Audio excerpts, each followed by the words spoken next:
Welcome to another DragonLance Saga gaming episode. Today is session 4 of our Dungeons & Dragons 2024 heavily customized Tyranny of Dragons live play. It is Brocka Brook Green the First. My name is Adam. I'd like to take a moment and thank the DL Saga members and invite you to consider becoming a member by visiting the link in the description below. You can even pick up DragonLance gaming materials using my affiliate links. Each of these DragonLance Gaming episodes double as fundraisers for non-profit organizations that support our service members on active duty, or veterans who no longer serve. All donations go directly to the organization. I don't see a dime. So, if you care about it, if you want to support it, thank you. Let's get to the game.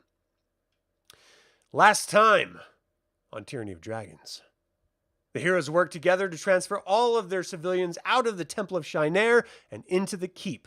Once inside, a small strike team broke into the courtyard through the Sallyport, and the heroes immediately reacted by defending them and capturing a cult priest. After resealing the Sallyport, they interrogated the priest and discovered that they're members of the Cult of the Dragon and that they're collecting loot for the Great Horde that will usher in the reign of the Queen of Darkness. But with the Kesis, the Queen of Darkness, having been killed over 20 years before, it doesn't make much sense. Just then, a blue dragon spawn commander named Langdedrosa Kyanwraith offered a challenge to the heroes. Face him in 1-to-1 combat, and he will release 4 prisoners he has captured. Gunnar Thorvald, the human barbarian from Nordmaar, stepped up, knowing that his chances of surviving the battle were slim to none. The battle was epic, but in the end, Gunnar fell, and the dragon spawn stayed true to his word. He released the prisoners and left First Ward with his forces. As the heroes tended to Gunnar's wounds, they finally got some much-needed rest. In the middle of the day, they saw a young monk named Nessim Waladra looking for aid in retrieving his master, a monk of Chislev named Leosin Erlenthar, from Grimace. He was studying the Cult of the Dragon in Palanthas at the Great Library, and on his way back, he was captured. Governor Tarbaugh Nighthill offered 250 steel each to each of the heroes to investigate the trail of the militia and find out where they were camped. He wants to know where the camp is sited, how many raiders are there, who their leaders are, what motivated these attacks, and where they plan to strike next. If the characters recover valuables that were stolen from the town, he'd like them returned. As the heroes set out, they found a camp of cultists arguing with themselves, and that is where we pick up with today's game. So, party, what's up?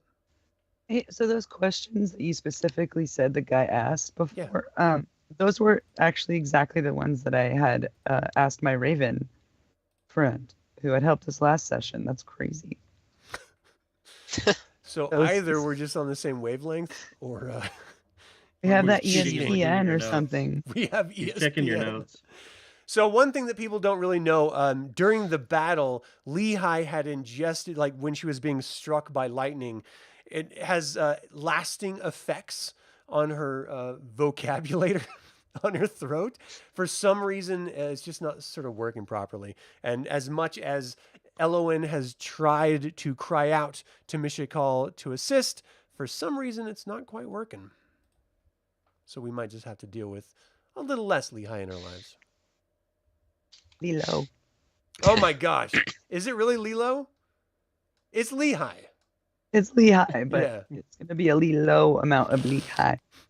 Okay. This whole time I thought you just told me I've been saying your name wrong. Like That'd be hilarious. spelled wrong and everything. It wouldn't be the first time. All right, so what are you guys doing? What's up? You saw that there was some sort of forces. You had a scout team go out and investigate. You saw a group of like, I don't know. I'm trying to remember. You guys didn't actually get up to see the people yet, have you? I think they snuck up and we saw that they were fighting. Mm-hmm. All right. And that's as close as they got. So it was Boros. No, it was Henry and Gunnar, right? That were sneaking up? I think so. Yeah, I think so too. Yes. All right, so Boros and Gunnar, I don't know why I keep saying Boros. Henry and Gunnar, you guys were the sort of forward advance team scouting out this sort of smoke that was rising from between this sort of canyon-esque area. As you guys, you were traveling from First Ward about 11 miles, and you had left in mid-afternoon, because of course you finally got your long rest in the early wee hours of the morning. And so it's already, by the time you get here traveling, it's starting to get to sundown. But you're on the west side of the Garnet Mountains, which means the shadows of the setting sun, while they're high in the sky, everywhere else, the Garnet Mountains are actually casting deep shadows all across you.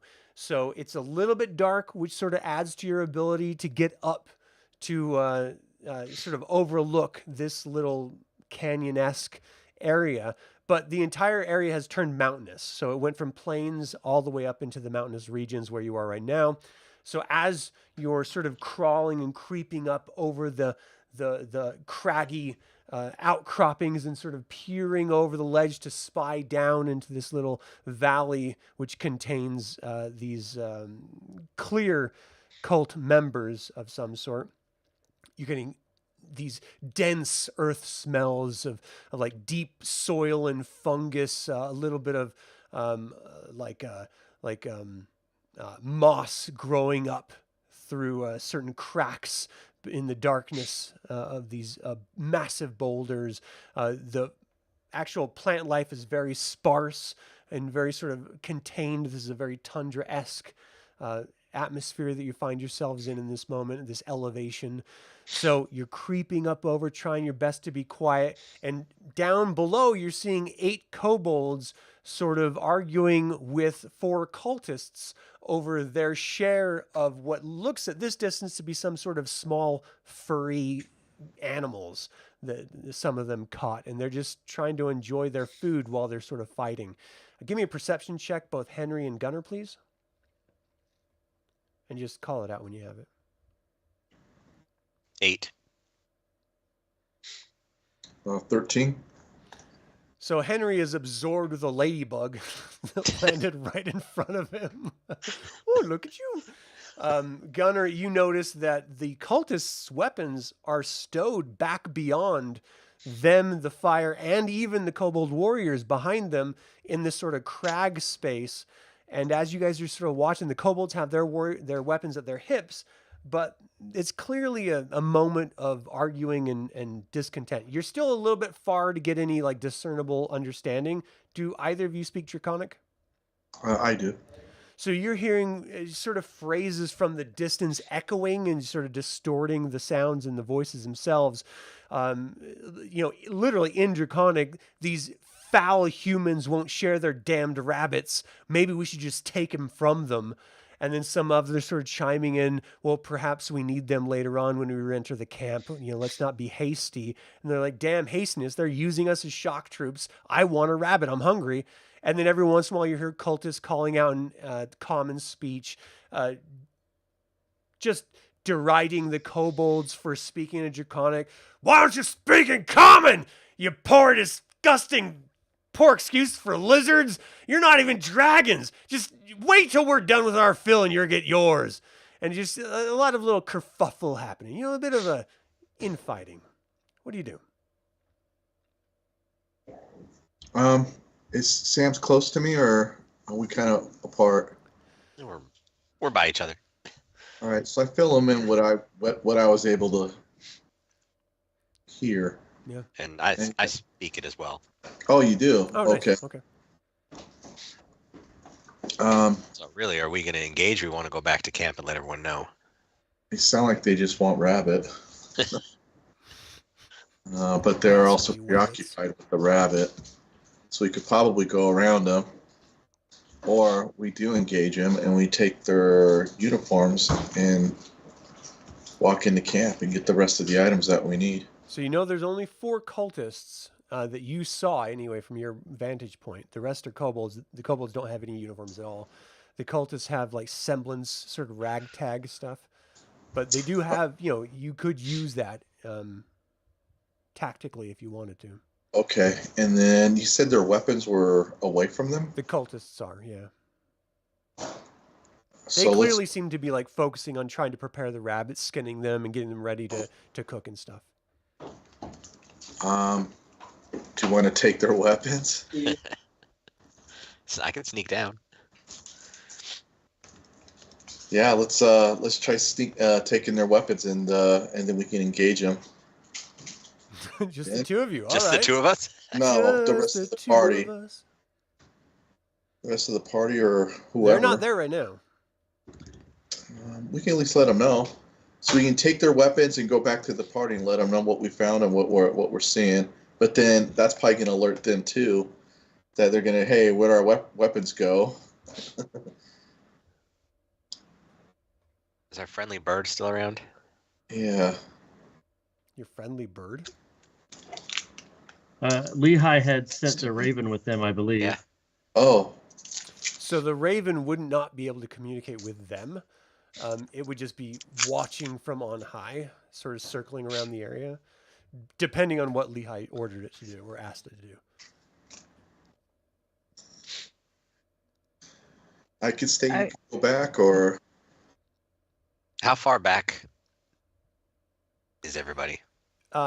They're like 700 yards back. I mean, you guys snuck toward the smoke, telling them to stay back so that they didn't blow up your cover. Because let's be honest, they're not all sneaky like you, Henry. This is sort of your bag. This is what you're good at. Yeah. Well, let's go down there and take some weapons then. okay, then we'll go back to the party and just let them know what we found. And This will be interesting. All right. So you're going to have to move forward about 100 yards to get, across the top of the canyon rim to get like the plateau that you're on right now, to get to a point where you could then scale down the wall through the shadows in order to then grab the weapons, somehow attach them to yourself so that you can then use both hands to climb back up this massive plateau wall, this canyon wall, and then return to camp. So we're going to need a number of different rolls here. First and foremost, give me a move silently. Is that gonna be under stealth? That's stealth. Yeah, move silently, second edition. Right. Sorry, I'm an old school guy. Give me Does a the stealth. game? Does the 19. game need to be started? Oh, I guess not. What? I got 18. So wait, Gunnar, you're moving with him? I thought we're gonna go. We can grab them both. So you're both going to be scaling the wall down and back up? You know, Gunnar, that this is not your thing. This is definitely Henry's thing. Like he's a thief. You're a barbarian. I'll just lay stealth and stay out of the way. Okay. So what did you get on your stealth, Gunnar? 18.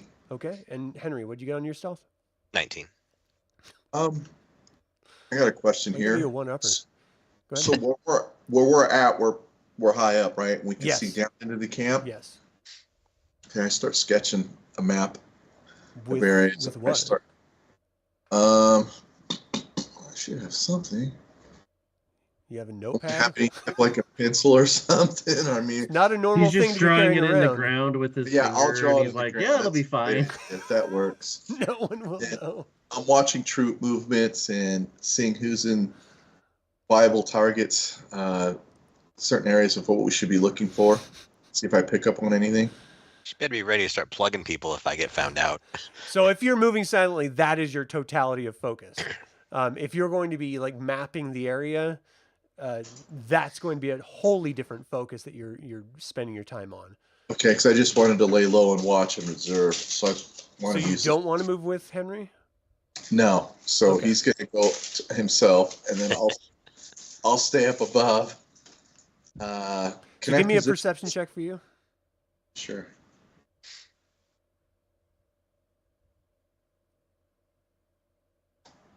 $16. Okay. All right, Henry. So you start moving out. You're pretty sure, you see Gunnar almost move out with you, but then he decides to stay back and he starts sort of like drawing in the sand and examining the people and stuff and just sort of staying back. You're slowly moving forward and you feel like every footfall and the sliding of your foot on the sand, like the very small amounts of like dirt and gravel and sand on top of this sort of canyon plateau is making this echoing sound that's sort of freaking you out. But this is sort of the panic that just comes natural to a thief doing their thing. So you know they clearly don't hear you at all, but it's just in your head. You're just like, gotta be quiet as possible. We're gonna get this. We're gonna find it. We're gonna get all their weapons. dragons. It's going to be so hilarious because they're not going to have shit. I'm going to do this. You finally get to the point where you're directly above this sort of slot canyon slice down. It's about 10.5 feet wide, but it's completely darkened due to of course, the sun being eclipsed by the height of the Garnet Mountains, and you're just sort of looking down into this darkness. There's no moons that are casting any significant glow because you got the afterglow, of course, on the western sky still. So you've got this super dark canyon that you know if you just keep your handholds on this rock wall, all will be well. Give me an athletics check. Good thing I cleared up, that issue last time and buried those bodies. No pressure this session. Come back to this. 11. So you start slowly climbing down. You feel yourself slip. Give me a dex check. Oh my heck. The rock just sort of sandstone crumbles beneath your hand and you start sliding for a second. Nat 20, so 23. Grab a more solid rock and you stop yourself and your heart is just... Blood is rushing to your ears as adrenaline floods your senses, and you slowly look down. Where's my dice? Where are my dice? Am I supposed to be sweating right now in real life? I'm sweating. Yes, you are. Okay.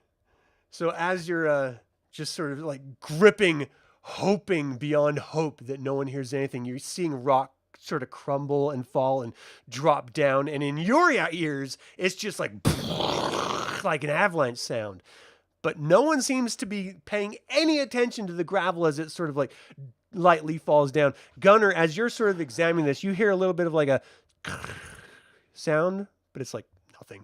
You're nothing. Everyone's just sort of arguing amongst the kobolds and the cultists, and they're just focusing on their thing. But for you, Henry, it's just like, war! I'm going to die! You just got your grip again. You take a second, slow your heartbeat. Give me another climbing roll.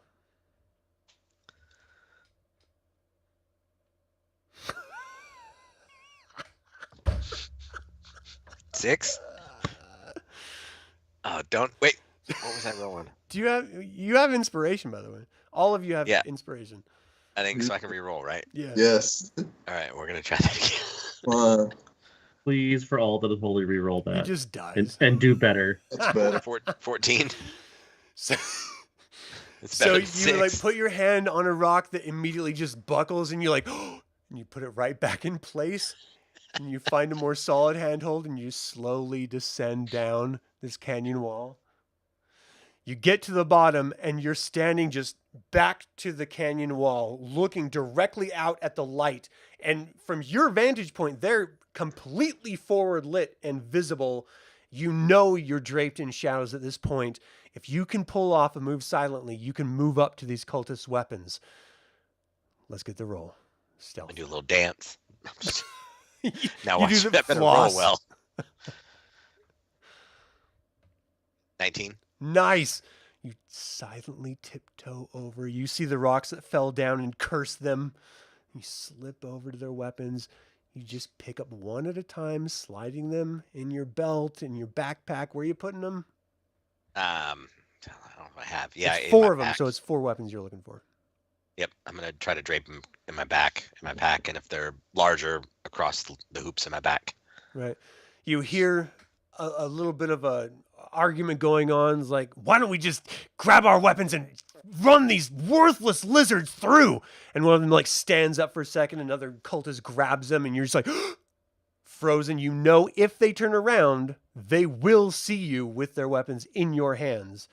And he pulls the guy right back down. He's like, just cook the goddamn rabbit. I'm hungry. He's like, all right. And she's like, slide in the last weapon. Give me another move silently to move back to the wall. Son of a.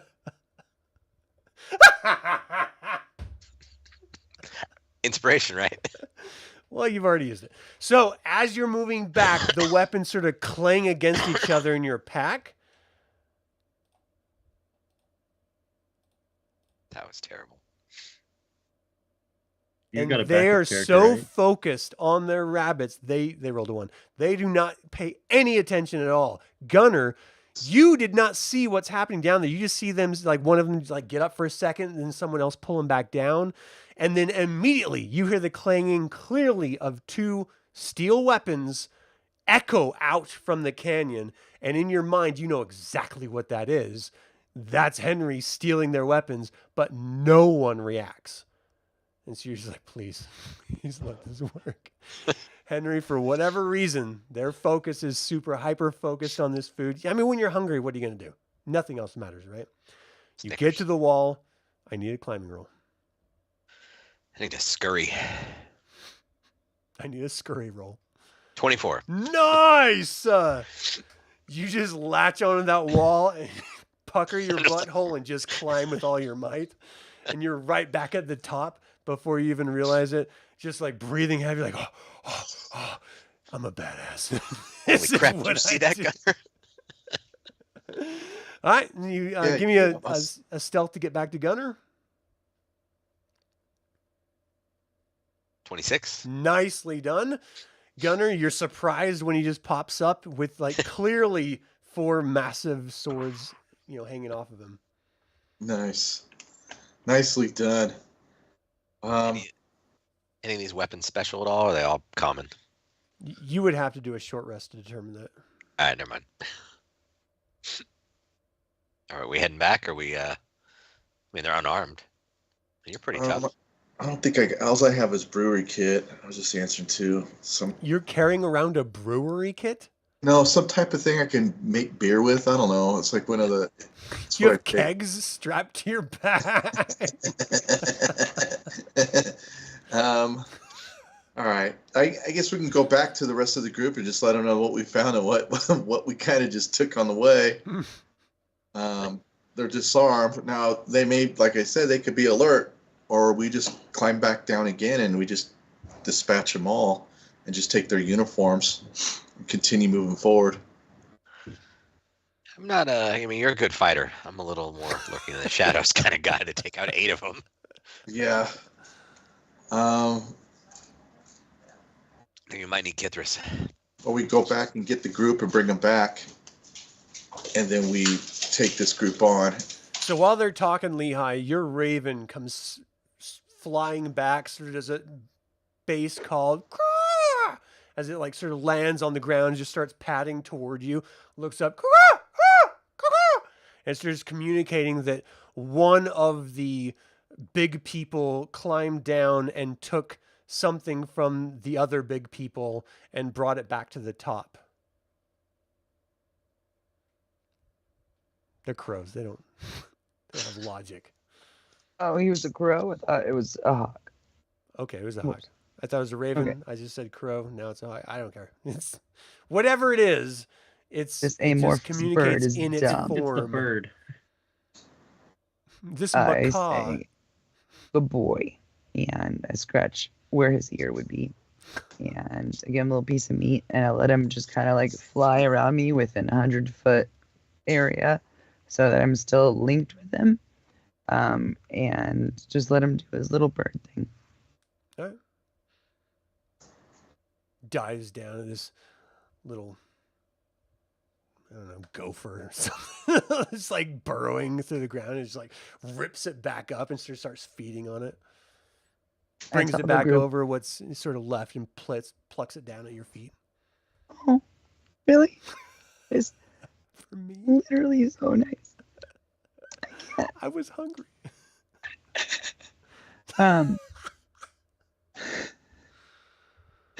So yeah, I tell them what he said, my bird friend, and I go, we might figure out what that means later.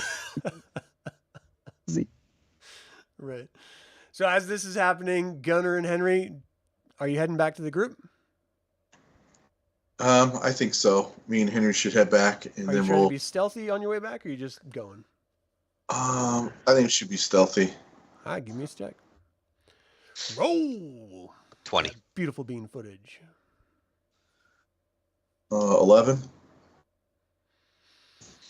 All right. Well, you guys get back. Some of them more quiet than others, but you get back. Okay. As we get close, when we walk up to camp, I got the weapons in the air, like, check it out. Look what I did. I'm not useless. I do things. You need me. Henry, you can't swing that many swords at once. It won't work. I tried it. It doesn't. No, you don't have enough arms. So I'm gonna toss them down so everyone can see what we had, and we'll let them know 8 of them fighting over Rabbit, and we took all their weapons, so they're defenseless. So if anyone wants to go back, Right. So they're scimitars, and they do look pretty mundane. That you're looking at. You said there were 8, and there are 4 scimitars. Somebody's bad at counting, and it wasn't me, Mama. See, I did good. So I informed the group that there was 4 cultists and 4 kobolds. There was 8 kobolds. 8 kobolds and 4 cultists? Yes. Oh, so there was 12. Yes. Okay, but we took the cultist weapons. These are the cultist weapons. And I think we should go back and take care of this group and then take the cultist uniforms and see if we can have a better, get our way inside the camp and get what we need and then head back. The rest of you can probably just stay here, I would think, and just hold camp. And then a few more Maybe of us. some rabbit. I'm craving rabbit for some reason. Yeah, capture some rabbit. She's just so Gunther's just trying to just fill everyone's heads here. They're just on some different ideas. If you took all their weapons or the cultist weapons, and the kobolds are angry and hungry, maybe the kobolds will take care of the cultists, and we can just keep going. Like we don't even have to do anything. There's We'll that have to too. go see. We could just go around them. We could go watch the show. Well, we should go. I just think of the importance of the uniforms, and then we could just really blend in a little bit better. There are other problems than the uniforms. Remind me what those were. I am a Kender. Me. There are others, but I feel like that gives you the general idea. Well, if we can keep it quiet and go in there in stealth and just gather what we need. I mean, you said the kobolds were already mad. Maybe I can convince them I'm one of them, and then they join us to fight the cultists. To be fair, you're like 2.5 times the size of a kobold. But we're all dragon people.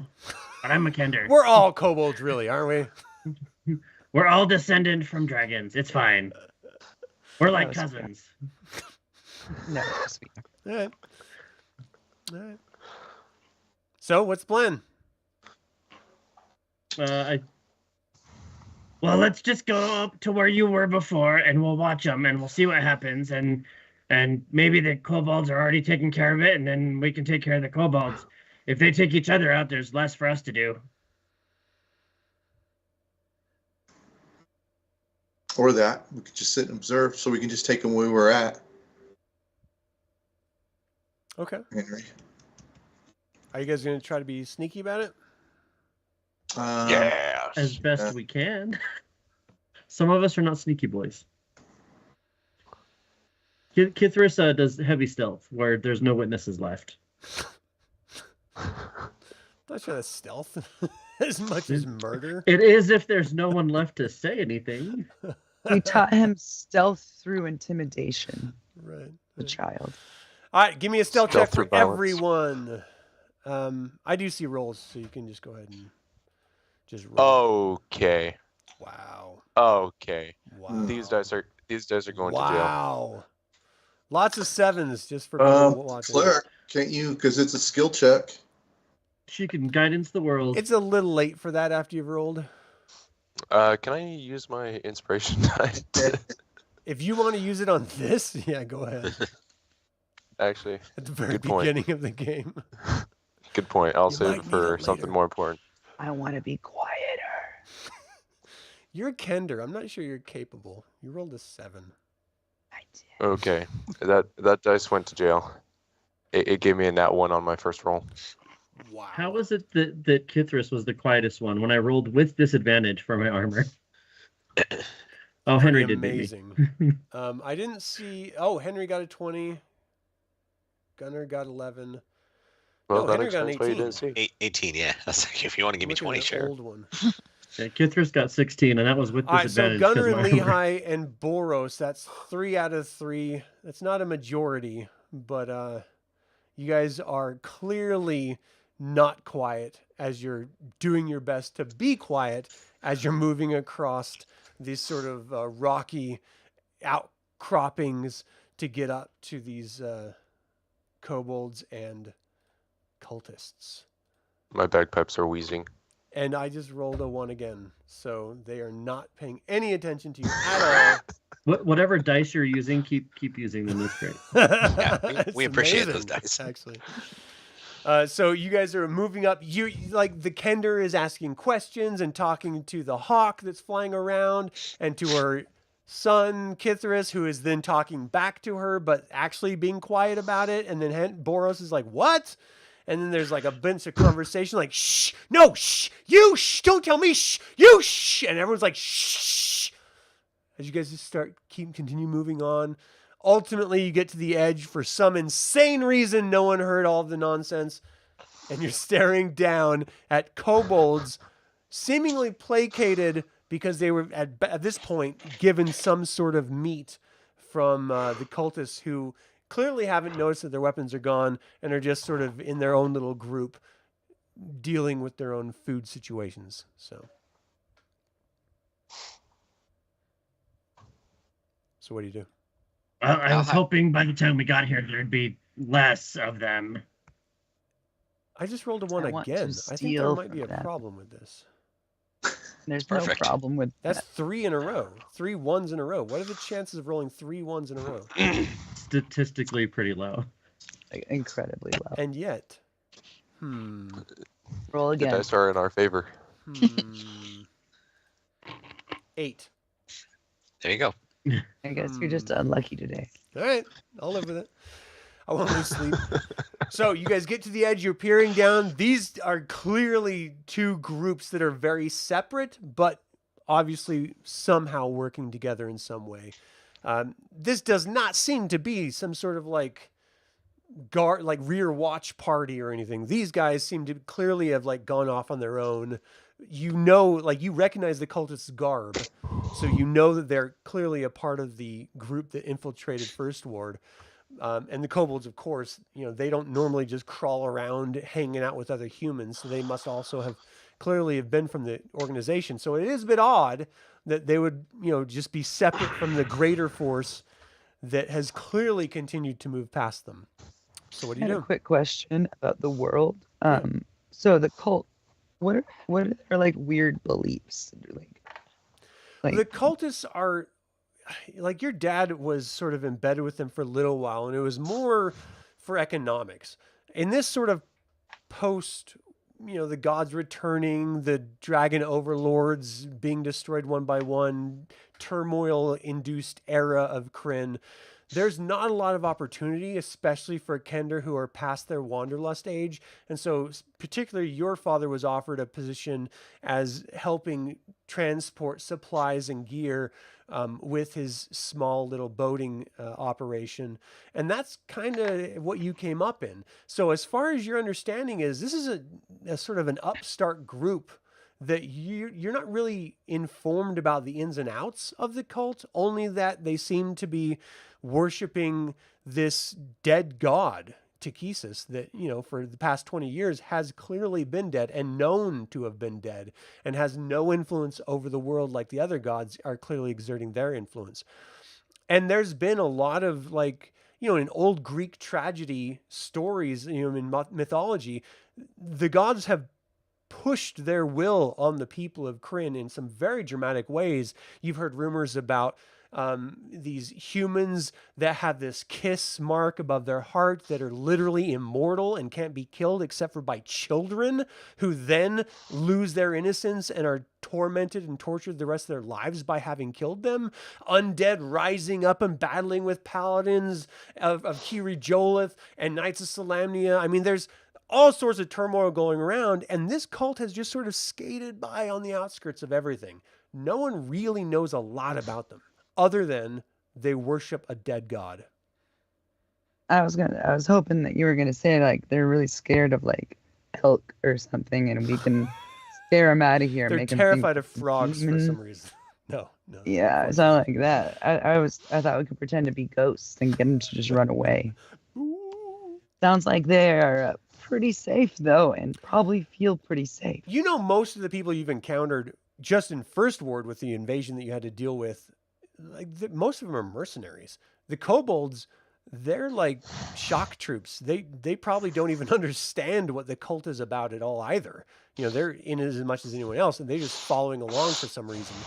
And the actual believers, the cultists, are fanatical. So there's like 3 tiers of, you know, followers of this organization. So you're saying there's a chance we could get them to just skedaddle on their own fear if we put on the right play. I don't know. If you pulled Hamlet off really well, maybe. Oh, to be or not to be? That's the question. It's the question. +7 to performance. I'm telling you, like we could pretend to be like banshees. I got this voice right now. I got thaumaturgy. Oh, it would be pretty fun. Just get him We to could pull- skedaddle out of here. We Leave all can the pull some stuff. major shenanigans. So remember, you Skyrim guys is are an option. your goal is to follow the footprints of this army to find the encampment, and hopefully, if you can get some of the loot or get some of the people that may have been taken, find out some information, like that's your primary goal. This group is not your primary goal. If they're gonna be fine, maybe we just go around them. They're not a problem, and if they come up behind us, we'll just kill them then. Yeah, I don't. Yeah, they're not even paying attention to anything what's going on around them. They're gonna know their weapons are gone, but Well, and then they're gonna think it was the kobolds, and then they're gonna fight the kobolds, and the problem will self-correct. I don't think we need to worry about it. yeah, we'll just keep moving. Let's get to the camp and gather what we need. All right, is that what everyone's doing? Yep. All right, you continue Let's to do move it. past them. Give me a stealth check, everyone, as you're moving through this canyon. So, cleric.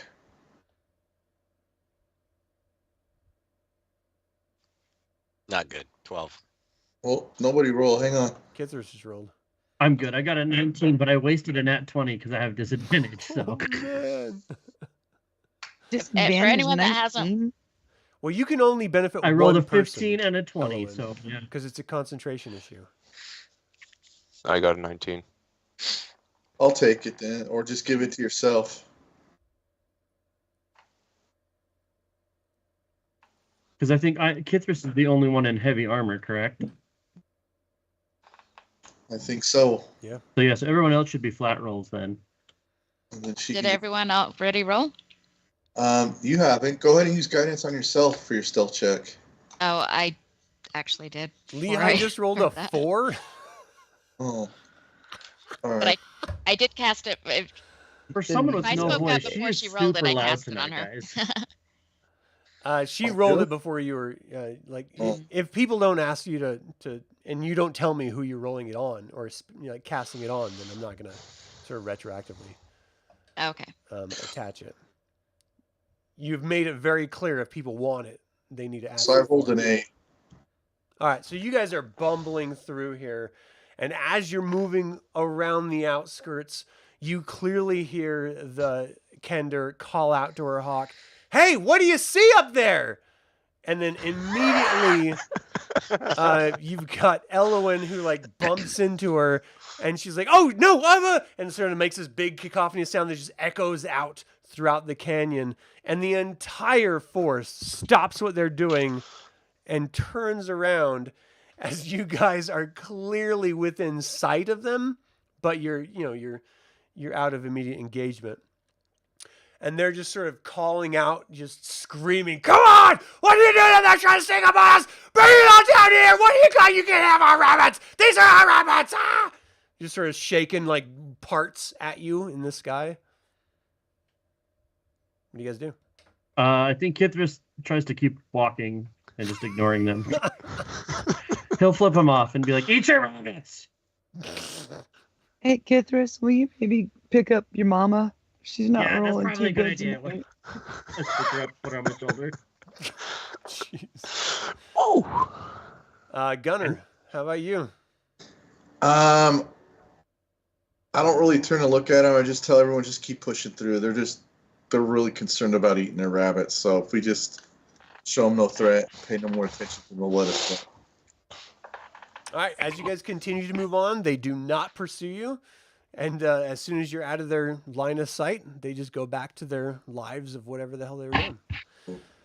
All right, so you guys clearly see this massive footprint procession going in the direction that you're following north along the western side of the Garnet Mountains. And it's very, very clear to everyone that this is the direction that the entire force went, toward. As you're moving up closer, you're moving into more slot canyon type situations, and you're at a point where you have to climb back down into the actual canyon instead of like continue going on top because there's just no place to continue on top.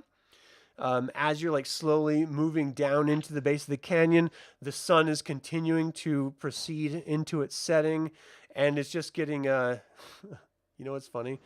I was referencing the sun as if it set in the east. And it doesn't, it rises in the east. So there's a bit of light on your side, as the setting sun is moving down because you're on the other side of the mountain, not the one I was inferring before. In any case, the shadows are not as deep as I was suggesting earlier, and you're slowly moving forward. Are you trying to be stealthy as you're moving across these mountains? I mean, it's very obvious that any sort of nature and wildlife has moved out of the way of this militia force that has moved preceding you. So you're not dealing with any sort of wildlife in that aspect, but you do clearly see footprints. So what's your approach technique here? I think the approach should be what we did before, which was kind of not super stealthy, but like not making a lot of noise, just trying to move forward until we'd see something that would indicate there is a group of people or troops or something else. Because that's what we did the last time. We saw the smoke, we stopped at this, and investigated that. So I think at this point, if we wait too long, we are going to have wildlife that comes back, and who knows what's going to be out there. Right. So I think we just keep pushing forward, not running, but like at a normal average pace, cautious pace. Yeah. Okay. So as you guys are moving with expediency, but not overtly like exhausting yourselves, traveling north, you get to this point where you're sort of moving within the canyons again. You sort of moved down from the plateau, down around the outside skirts, goes back into some sort of like narrow valley spaces. And as you're moving in, I need everyone to give me a perception check. Lehigh, how long does your bird stick around? Yeah, what's the duration of that spell? I was looking at that earlier. I'm going to cast guidance on myself before rolling that. Okay. Okay. So, because we could have the bird. Time, one action, ranged, and whatever duration's instantaneous. It should say in the description, like if they're around for an hour, or if they don't disappear, like, or say until dismissed or something like that. I think he has to either be dismissed or go into 0 hit points, and if he goes into 0 hit points, he even then could go into a pocket dimension. I'm sorry, this is a familiar? Yeah. Okay. Yeah, that's different. Yeah, so you could theoretically, like, we can send the bird forward and like kind of looping forward and back to kind of clue us into things too. This bird thing. I'll let the YouTube audience name the bird if they want. Oh, nice. What's the bird's name, yo? All right, so I'm seeing 18 with Kithris is the highest. Oh, what was that? I forgot to do it before I was asked a question. Oh, no. Oops. It was a Perception check. Perception. Ignore that last roll. Yeah, ignore mine too. Okay. No, it's a 10. It's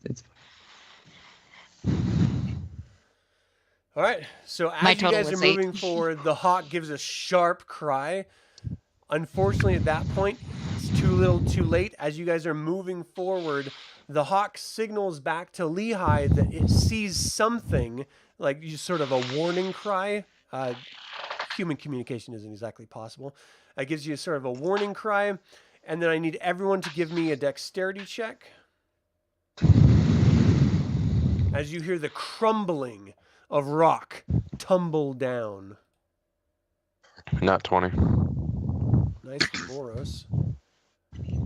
7, 13 but for I'm on Parker. my Can you pull son's your mic back. away a little bit? I'm getting a lot of like breathing in it. Gunnar's great. Wait, is it Why this did- mic that? I get advantage on Dex. Not this second. Oh. Got 12. Okay. So anyone that did not get Okay. a DC 11, as you hear the crumbling, you notice boulders tumbling down. Those of you who made your save, you'll only take half. Everyone else, the weakest boulders ever, takes 5. So everyone who made their save, you take 2 damage. Those who didn't make 11, you take 5 damage as boulders come like sort of tumbling down from 2 different absolute spaces. That was surprise round. Let's get initiative going. Let's start a war. Something went wrong. I always love seeing that in a Are you gonna D&D share the map. map? I'm not able to load it up yet. No. Let's just do the theater mine. Okay. It's better. At least now I know it's on purpose, or like you weren't threatening us with something horrible. All right, Henry, you're up. You see the rocks come tumbling down the mountain, and you clearly see them from 2 distinct points. One on your north, one on the south, and there must be something up there having had done it. So I did auto initiative on everyone, just for speed here. So Henry, you're first up. What are you gonna do? I'm trying to figure out how to see everything. It says I shared. not currently. Did you guys see it? Refresh. Try your browser. refreshing. Oh, there it is. I can see it on mine. So it's a Henry problem. All right, I refresh. It's there. All right, so they up on.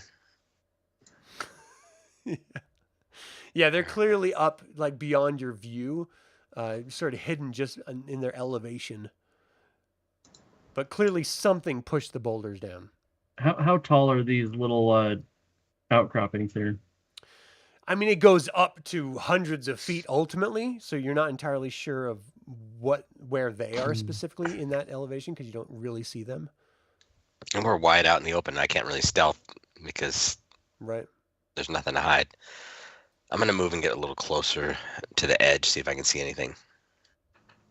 All right, just make sure you're checking your range and your movement. Anything else you want to do on your turn? No, I'm just trying to see if I can see anything. From this vantage point, can I see anything additional? No, the closer you get to the base of the elevation, the harder it is to see the top of the elevation. All right, I'm gonna wait there. All right, Lehigh, you're up. Okay. I I love that you guys are focused on chat and not the game. We're the only ones in here. No, there's other people here. I want them to name my bird really bad. I'm just really excited about that. And if it doesn't happen, I'll be sad. Okay. I was just looking at my spell really quick to see if it's a concentration. Don't think I think familiar is you call it into existence and it just is perpetually there. Sweet stuff. Okay. Then I am going to turn into an animal. Samuel.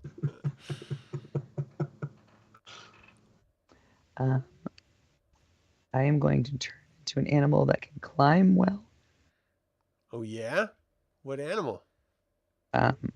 Animal that is level 1/4 or I'm looking at the animals right now. I'm not the best person to have gone this early. Can we circle back to Lauren? So Lehigh is looking through her I don't know what mental animals. spell book. Gunnar, what's up? We can do. Let's see here. So do I see these guys to the left and right of me? No one sees anyone right now. Got it. Just boulders that came down. Exactly that. And would that look like suspicious to us? I just randomly. 100%. Yeah. Okay, so we probably know it's an attack. Yeah. Okay. I just tell everybody we need to take a get up against the walls here. So the boulders start- could just land on top of. Are they throwing more boulders down, or was this just the one time? Hey, we're just the one time so far. Yeah. Who Okay. knows how many boulders there are? I'm gonna They could head be over lining here. them up. and I'm gonna start looking to see what may have caused it. Yeah, looking up at the base of it. Give me a perception check, please. Okay. Ugh. Yeah, you're just sort of confounded. There clearly is no way for any human entity to ever climb this. So how there's a maybe it was just nature. Maybe it's just a freak occurrence. Because there's no other logical way of a person being up there. Anything else in your turn? That's it for now. I'm looking, I'm scanning around. All right, Lehigh, what you got? I turn into a badger. A badger. All right. And And what does the badger do? start running up towards where the Leaps off boulders Boros. came. So the boulders Yeah. came from the north and from the south. Where are you going to come from? Then I'm going to go towards the north because just based off this picture, topographically, that looks easier. Okay. What's the movement of your badger? 20. Wow. Or 5. Tiny legs. So you almost get to the base of the... You could actually get to the base and do your dash for your second action if you want and Yeah. start climbing. That's exactly a great idea. Okay. And can my hawk go with... So they familiars have- aren't... You can't control them both at the same time. Like it's sort of like you direct one or you take an action and they just sort of sit it out. It's not like an animal companion that way. They're meant to be sort of like tangential sort of assistance, but they're not actively involved in combat. Okay. Kithris. So go ahead and move yourself. Kithris, what are you going to do? You see your mom shape on your shoulder into a badger and leap off. You just... I don't know what badgers sound like. I imagine it's something like that. The first thing he's like, "Oh, sure, so you can go run into danger." Yell at me every time I do it. He is, I guess everyone else seems to be kind of heading off to the left here.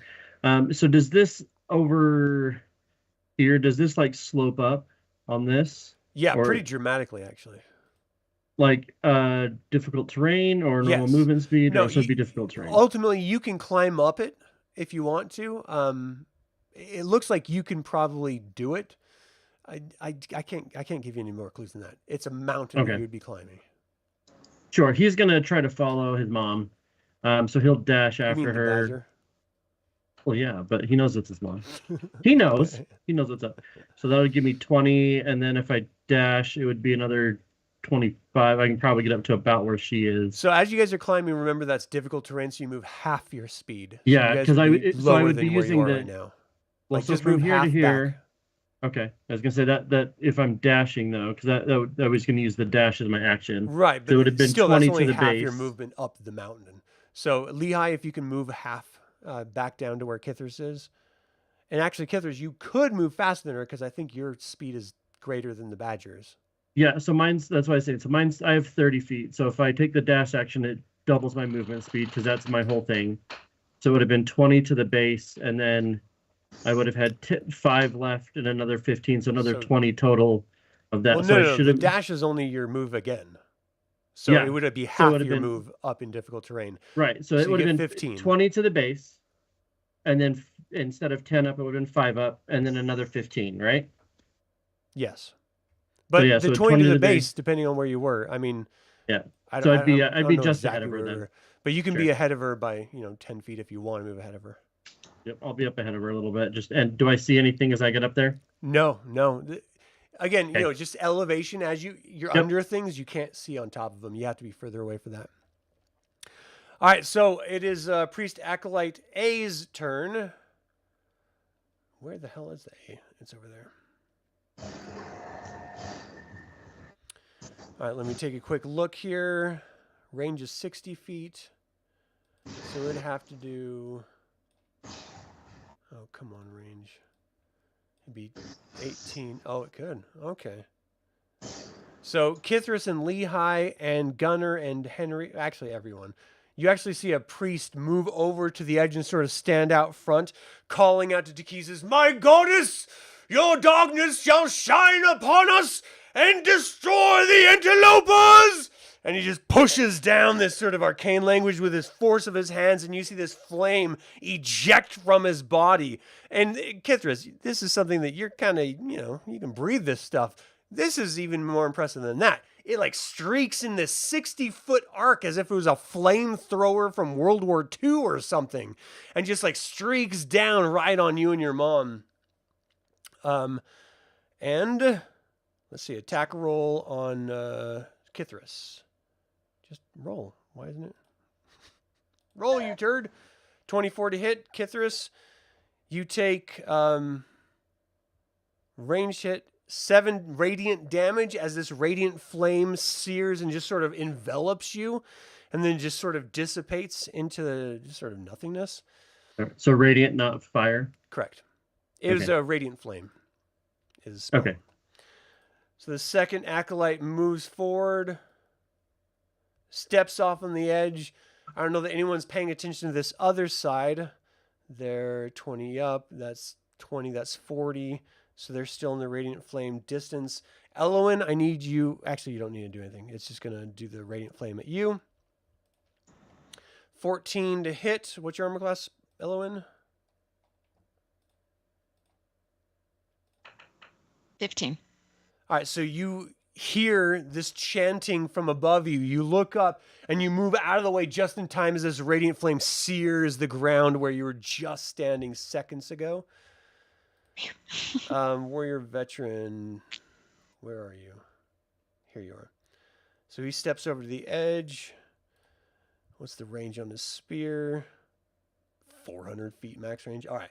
So he chucks his spear down. Elowyn, you're the first one in range, so he's going to throw it down at you. And you clearly see him move up, and you step out of the way, and this bolt just sort of, the spear hits the ground right at your feet. No harm, no foul. Elowyn, your turn.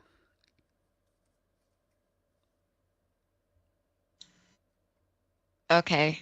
So you see two people. They're about 20 feet above you and about 20 feet away from you, sort of diagonally. So you're looking at 50 feet away from you up in the air.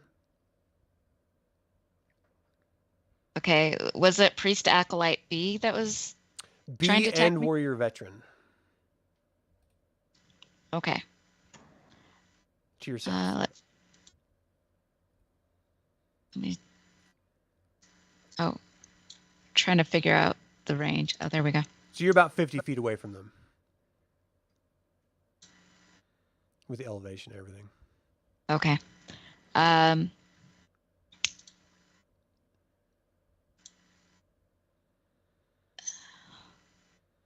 going to move. Okay, I need to get, shoot, where is it?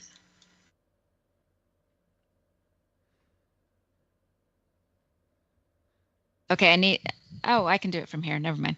I want to use Sacred Flame. Okay, you can see them, so you can cast it. On Acolyte B. All right, is it a dex save? I believe so. What's the DC I'm looking for? Dex 14. 14. Got a 13. You call out to Mishakal. Punish these. I don't know. What do you say? Protect us with your light. Protect us with your light. And you see this sort of breaking through the night sky as the sun is starting to set. And it's getting this sort of golden hour glow. It's actually really beautiful in this canyon. You're seeing like the reds and the blues and greens sparkling from the earth layers as it sort of moves up to where they're standing. But then that light just blinds everyone momentarily as it strikes down and hits them hard. What's the damage?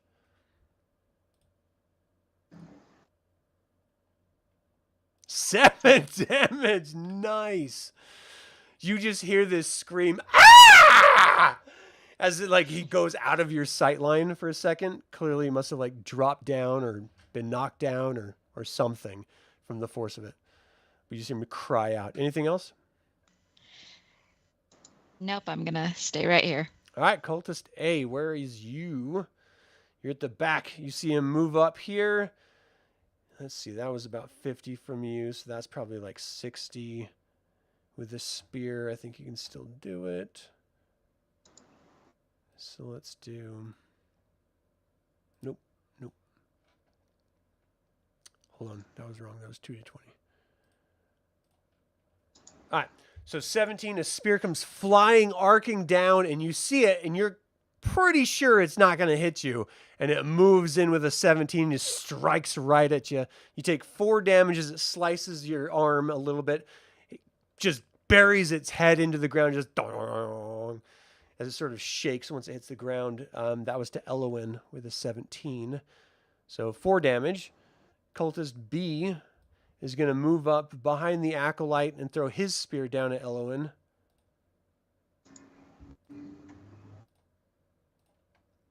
With a 13, Elowyn is just doing like this back and forth, running around, dodging, doing her best to stay out of the way. And the spear sort of goes wild, picked up by the air, and just drops down to your side. Next up is Cultist C. You see him move over next to Priest A on top, lurking over Kithris and Lehi. Takes his spear and lobs it down at Kithris. Get off my mountain, lizard! 14, what's your armor class? 16. Without dexterity. My AC 16. So you don't have a dexterity bonus? Nope, it's just chainmail. All right, so you see just like move right parallel to the mountain itself, go right over your back and just lob into the ground below you. And you just sort of let it out. Just, that was great. I didn't get hit. Missed me. The other cultist moves up. Not me! Lobs his spear down.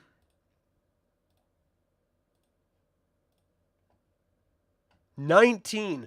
This spear grazes the back. You take 4 damage from it as it slices past you, sort of tumbles and goes down, lands at Gunnar's feet in an awkward manner.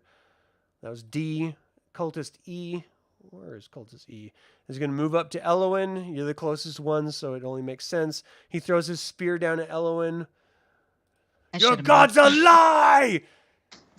Like hooks it down there, and you just see it arcing, and it's not even coming close to you. So you just stand still as it just moves past you, continues going, lands at Boros's feet.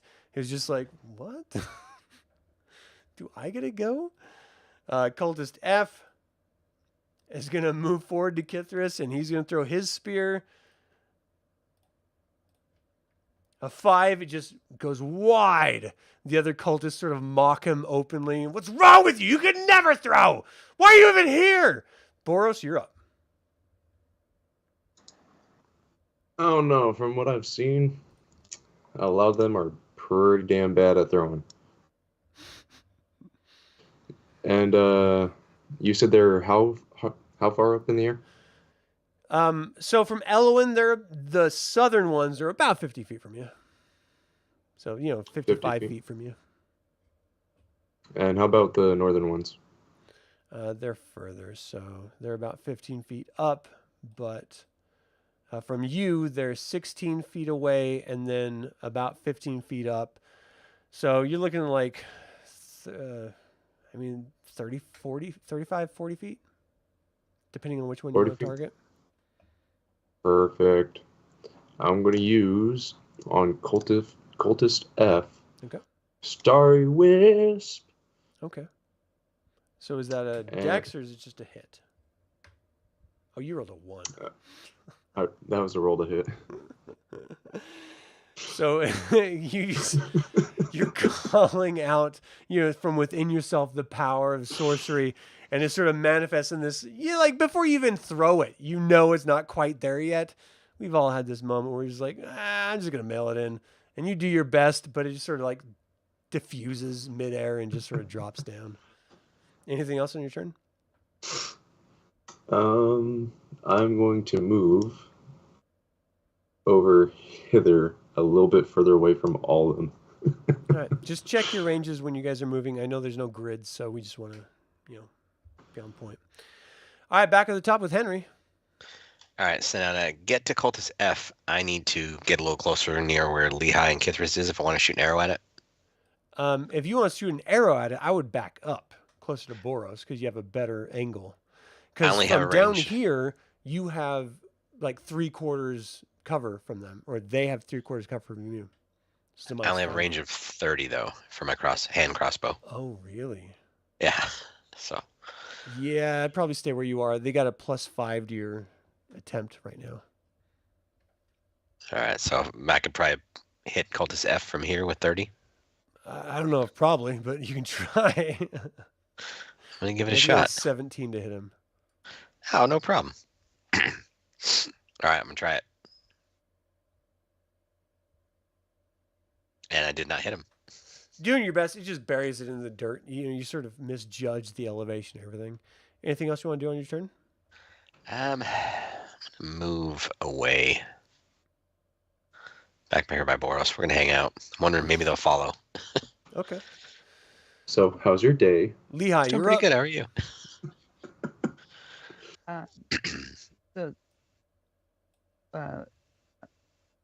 This is hard to get up, right? So we're saying a double move would basically be our normal movement. Right. So they're like 13 feet away from you, so it would take 26 feet to get there. I would like to just get above him. Like to double move and get above him. So your move is 20. So the best you can go is 10 feet if your move is 20. Even if I double move? Well, that is your double move because you're only moving half move because it's difficult terrain. It takes twice the amount to go one step. So you know what? It takes a little badger to admit when they've made a mistake, and I've made a mistake in becoming a little badger. I hate to have to waste it, but I'm going to drop that.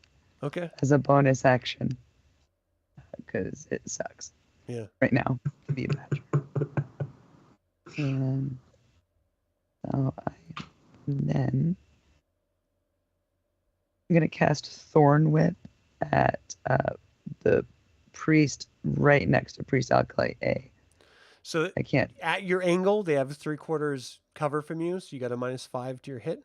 But go ahead and, is it a dexterity thing or is it your roll to hit? I think it's a roll to hit. Yep. So -5? Yeah. A 3? A 3 is not. That is a 3. No? Yeah, no, that's Oh, not gonna. wild. Guys, these Crazy. guys are strong. They're basically like Iron Man. All right, anything else you want to do? Do you want to move? No. If you got a 30 move, you can move 15 feet. Actually, it's true. I am now faster. 15, you say. I want to skedaddle right here, just barely up above him. I'm above him. I got the high ground. Okay, so you're like moving up. You're still like hanging on the edge of the wall. There's no like, footing underneath you. So you're sort of like looking over. If you're going to be casting any spells or anything, you're going to have to let go of one hand, and it could be a little precarious. So just respect the danger that you find yourself in. Gunnar, you're up. I'm a Kender. Yeah, ignore the danger that you find yourself in. Gunnar's up. All right. Are any of these guys? Can I see any of these guys up here at all that I can? From your position, no, you really can't. How about the guys? You've seen heads peek over and like arms throw down spears and stuff at Kithris, but that's pretty much it. Can I see these guys over here? Yeah. The You can. Acolyte B? They have 3/4 cover from you just from elevation, but you can definitely see them. So that's 30 feet and then 20 feet up. So you're looking at like 60 feet diagonally from you. I could throw a javelin at one of them. Yeah, let me. I'm gonna just go ahead and use my movement and start climbing up here. Is there a way I can get up there and start fighting these cultists over here to the right that are like right in front of me?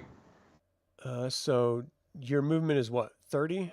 Yes. Yes, you can get right up on that platform. You're standing right in front of him. Get up I think I just between got hit with CNF. the Yeah, train. right there. I heard the train too. Okay. So I'm gonna Someone rage. loves trains. Yeah. I I'm think it's gonna go better. ahead and rage and attack here.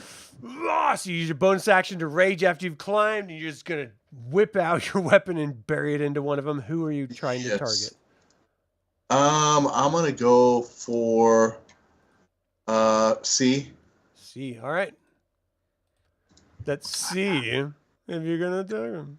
Yeah. All right, here we go. Uh-oh. Oh, a 6, huh? Oh no! You rolled a natural 1. So you pull out your weapon. Your footing gives way right underneath you as you start to swing. You steady yourself, but the attack was clearly a whiff. Okay. Anything That's else it. on your turn? All right, Kithris, you're up.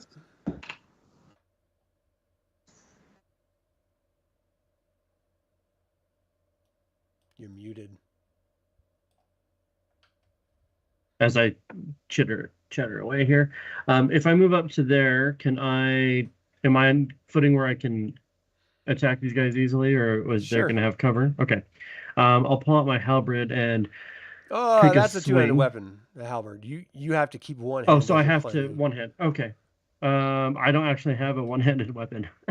So you just roll with disadvantage with your halberd. No, I can. I have. You my have trident. one It's- hand though. I have my Oh. trident that's versatile, actually. So I will, with one hand on the rock, the other hand with the trident, I will stab at who was this You're guy moving next to the through your acolyte? arsenal on your back. No. Nope. Yes.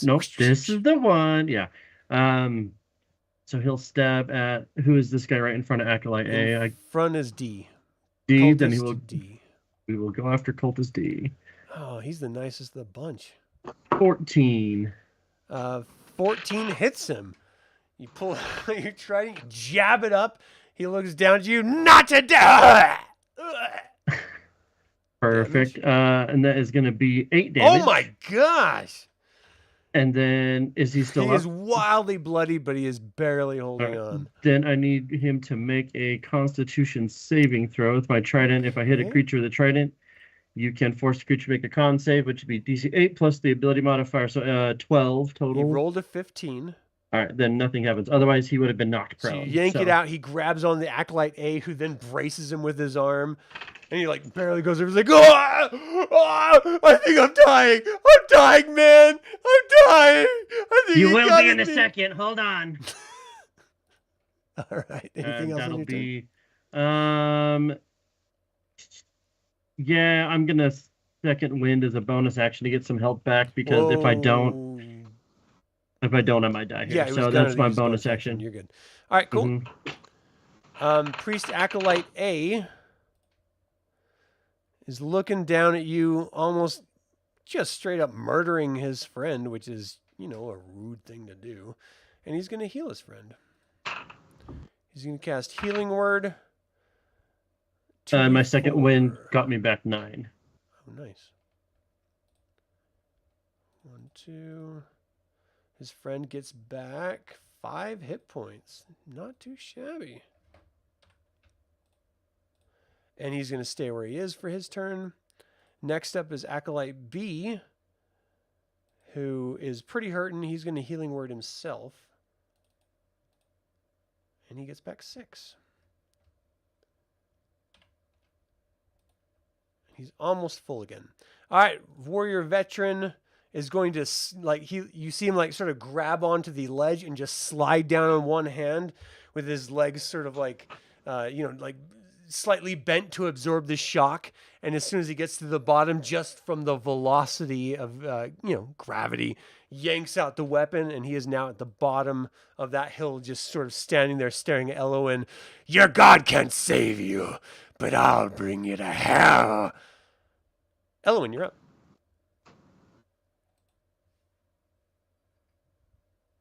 Okay.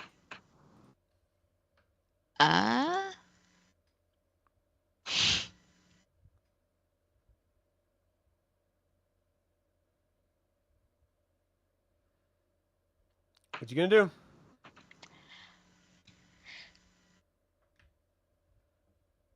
Come on. I'm gonna attack the same. The acolyte on top. Yeah. All right. Acolyte A, and it's a Dex 13 or 12. It doesn't matter. You rolled a 19 Oh, for Dex. So you call out to Mishakal. You see this blinding flash, and the acolyte is not where you thought he was. Anything else in your turn? I think I'm gonna move back. It's good Bit. choice. Okay. Oh, wait, wrong one. All right, I'm gonna move over here. All right, so Okay. that was about 30 feet, so that's good. That's Anything else? nope. That's it. All right, Cultist A. He's going to also slide down for his turn and sort of ready his weapon. Cultist B is going to slide down for his turn and ready his weapon. Cultist C, where is C? C is going to swing at Gunnar. This is my mountain! Get off! As he swings the scimitar with a 13. What's your armor class? 15. You parry it off with almost no effort at all, and he just sort of looks frustrated. Ugh! Really kind of angry that you're good at what you do. Cultist D. Where's D? D is right next to Kithris, and Lehi is going to focus his attack on Kithris because he's right in front of him. He's going to swing his scimitar. Die, lizard scum! 22 to hit. He got a 19. Cuts That's down weird. into you for 4 hull damage. Let's see what you do with that. And then Cultist E, he's going to slide down as well, ready his attack. Cultist F, he's going to attack Gunnar.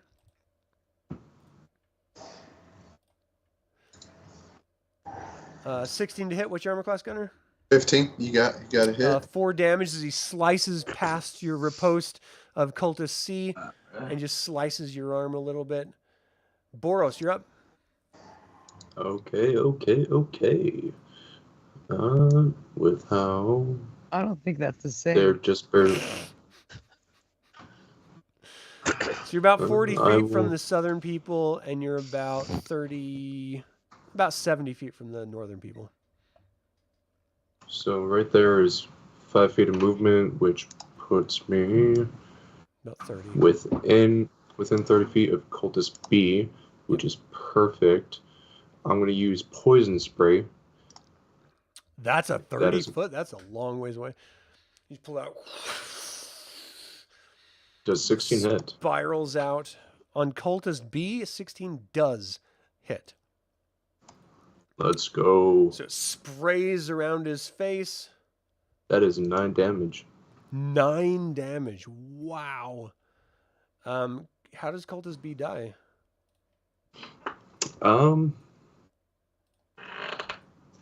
His skin starts bubbling and popping like blisters and spores, or sores, not spores, and kind of looks like it's melting in a sense. He's just screaming as his skin's flaying itself from the inside out. He's help me! Takesha! And it drops down. Dead. I think there's an arc in the distance and like some people tied to a log. One of them's Harrison Ford for sure. This is 100%. Okay, Yeah. and that's another 5 feet of movement to move right there. And from here, how high up is Kithris? So he's 16 feet and then about 15. So you're looking like 20, 25. No, that's 30. So that's like 35 feet diagonally. Perfect. I'm going to cast Healing Word on him, which is a bonus action. And Kithris, you get back 9 points of healing. Wow. That actually puts me back up to max. Nicely done. I can feel that as a mother, like in myself. And then I am You have moving that back over connection. to, and for the last bit of my turn, I'm moving back over to this group. Nice turn. All right, Henry, you're up.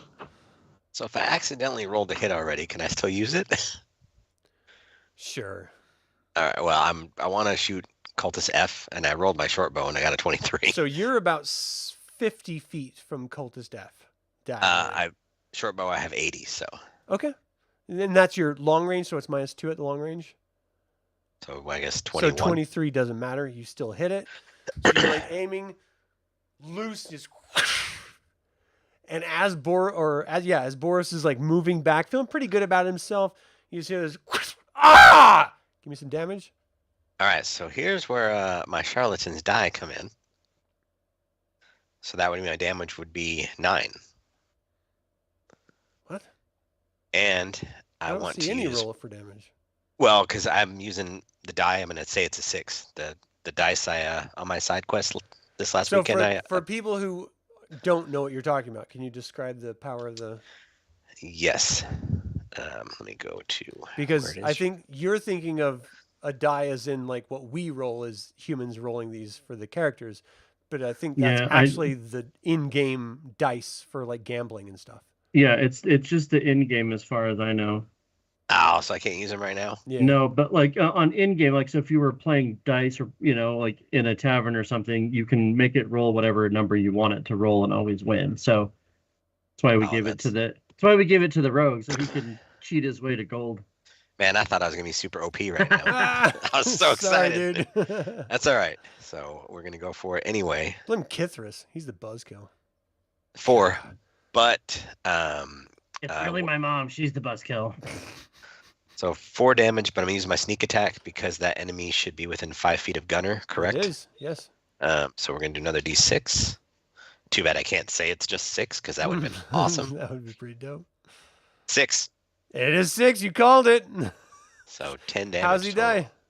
Oh, he clutches his chest and tumbles down the side of the cliff in a bloody mess, and his head cracks Slowly. open at the base. Ah, gross. Like a Cadbury egg. All right. Anything else, Insert Henry? the Wilhelm scream. No, I'm good now. Lehigh, you up? I am up on the wall. Even. I am going to.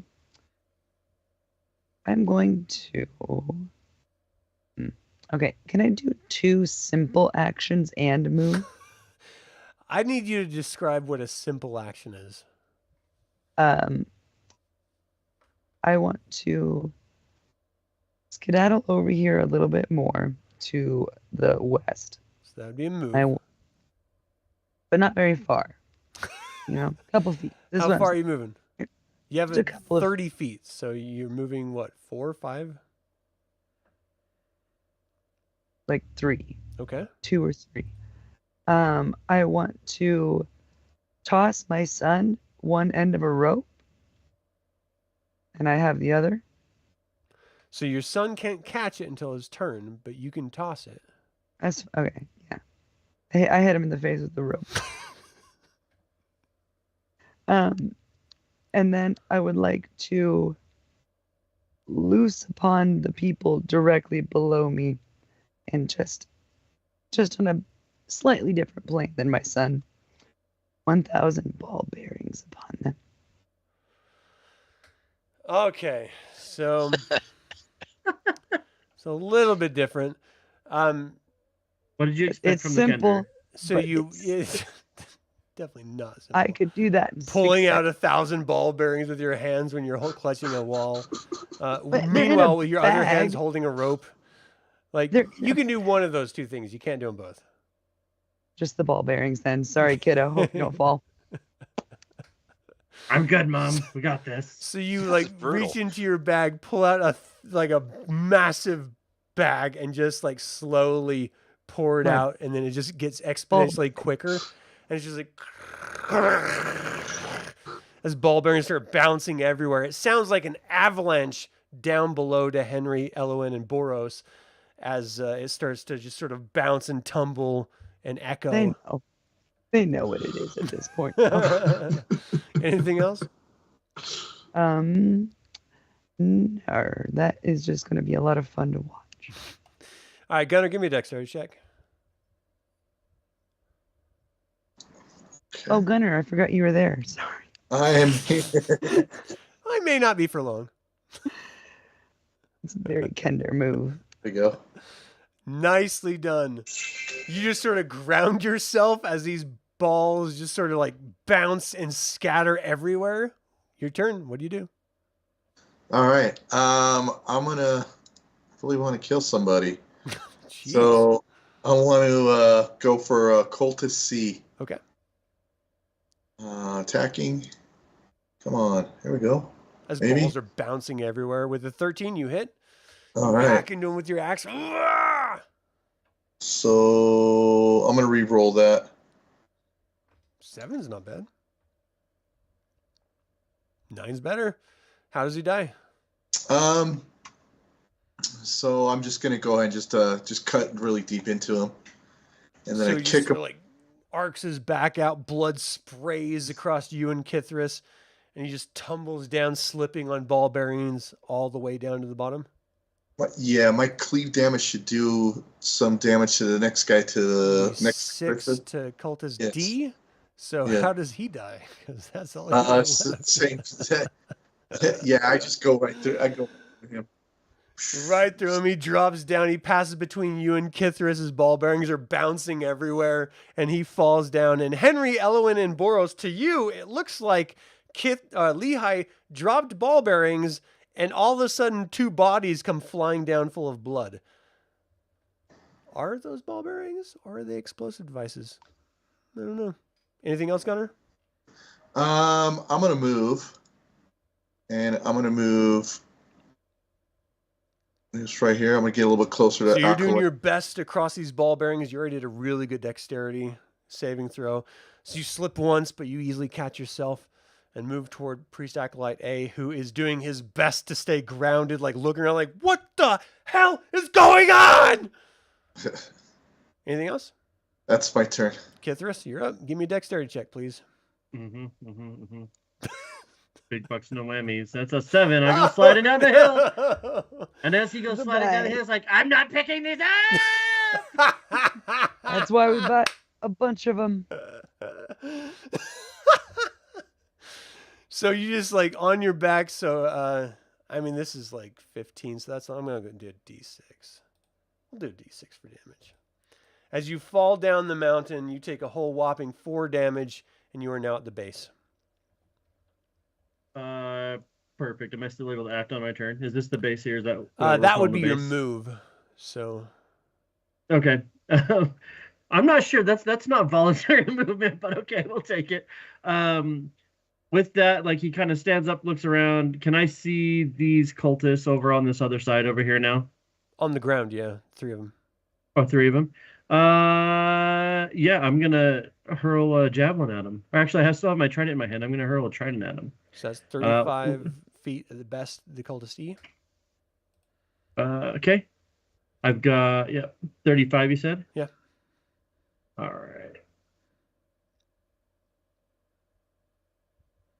The 23 to hit. Hits. You lob it. It goes up in the air, arcs just, and you just hear this ting, ting, ting, ting, ting, ting, ting of other ball bearings bouncing still down. You see the bodies sliding down the mountain, coming to rest. Poetry. The trident's arcing down to the air. The occultist isn't even looking. He's just looking at the dead bodies, and all of a sudden, whack! He's locked down on the ground with the trident. Give me some damage. 7 damage. And then I need a con save. DC 12. DC 12 for E. He rolls a 1. So he just it hits him and it just boom, straight down on his back. Straight on his back. Just, he's like, I can't breathe. Like And then freaking out. I will point at the others who are now at the bottom of his hill and be like, "Who wants a piece? Come on!" And that'll be my turn. All right. Priest Acolyte A up top is going to give a dexterity check. No whammy, no whammy, no whammy. 14 makes it. Steadies himself, looks over at Gunnar. You're not getting me! I don't know, that sounded better in my head than it did coming out. Swings his mace with a natural 20! A 24 to hit. You take 14 damage. Hold on, that's the wrong one.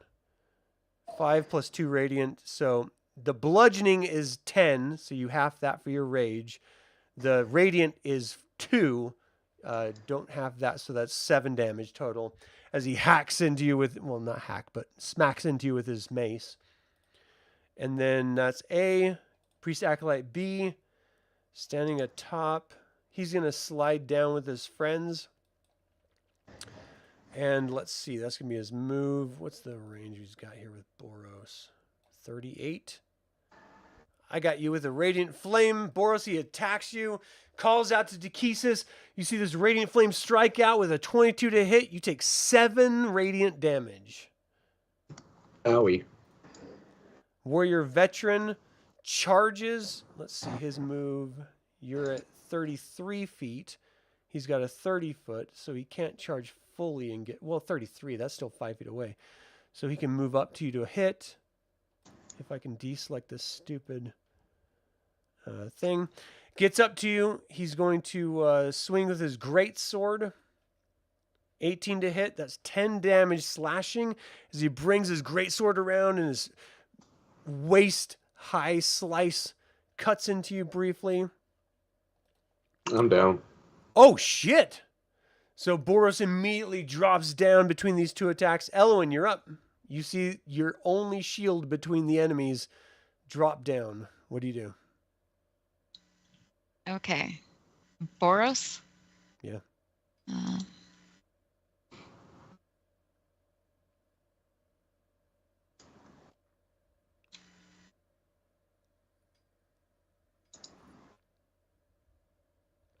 What are you doing? Okay. I'm going to use a healing potion. Okay, so you pull out a potion from your pack, you kneel down, and you administer it to him? Yes. All right, roll. 2d4 plus 2.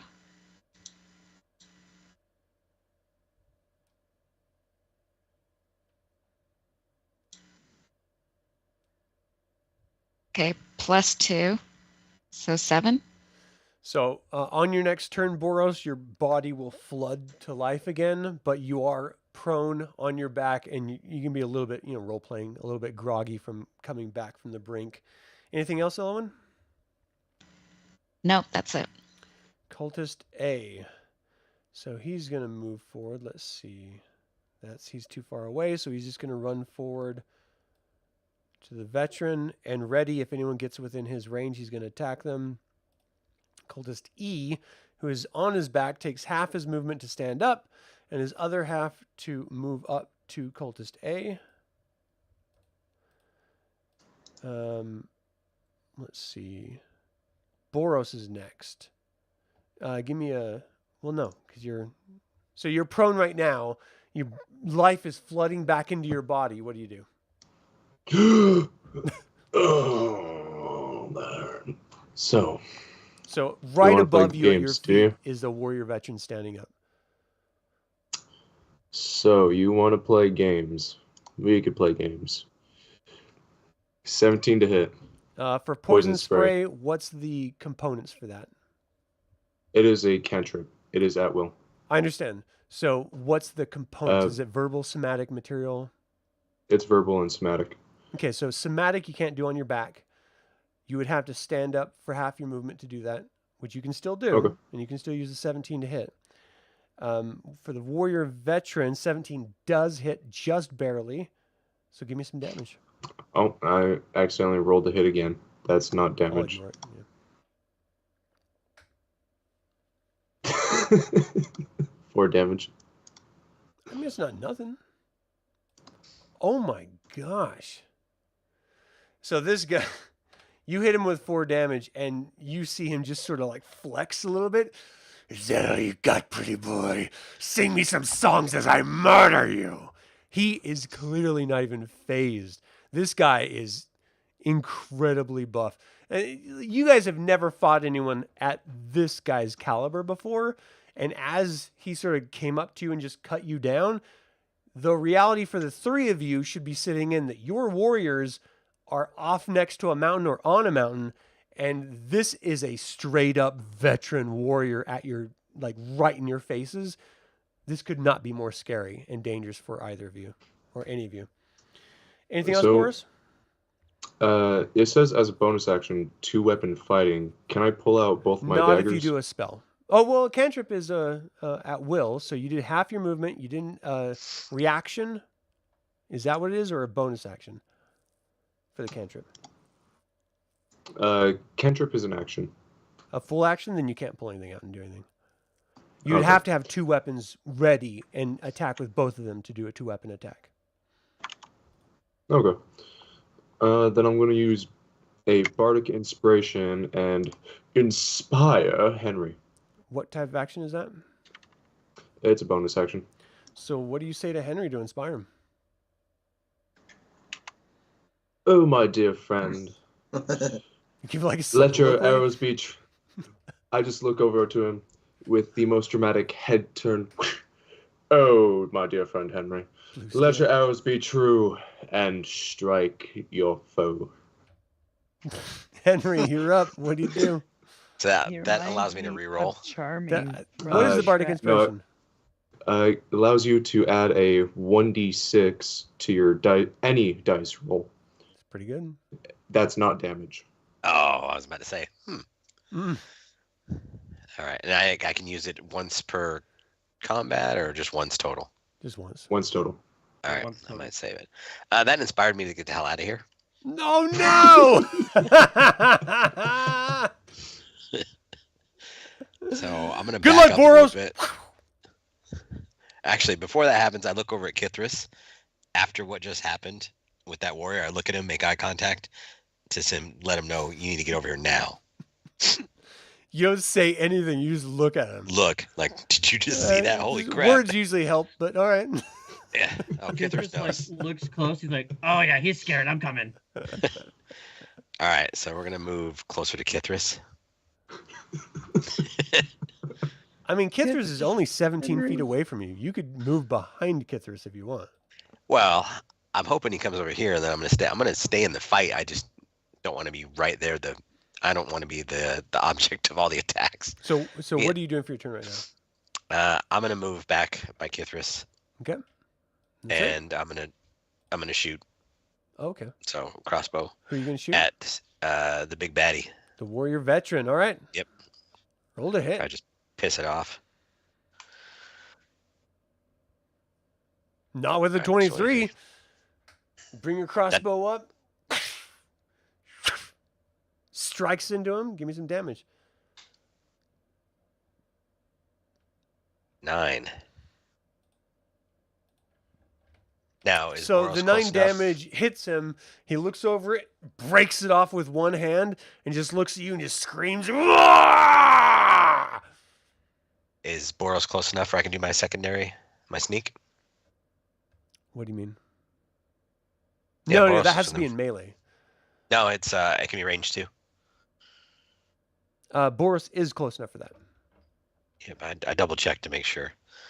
All right, so we're gonna do another 1d6, so 3 more damage. Okay. From your vantage, it doesn't look like it's affected him at all.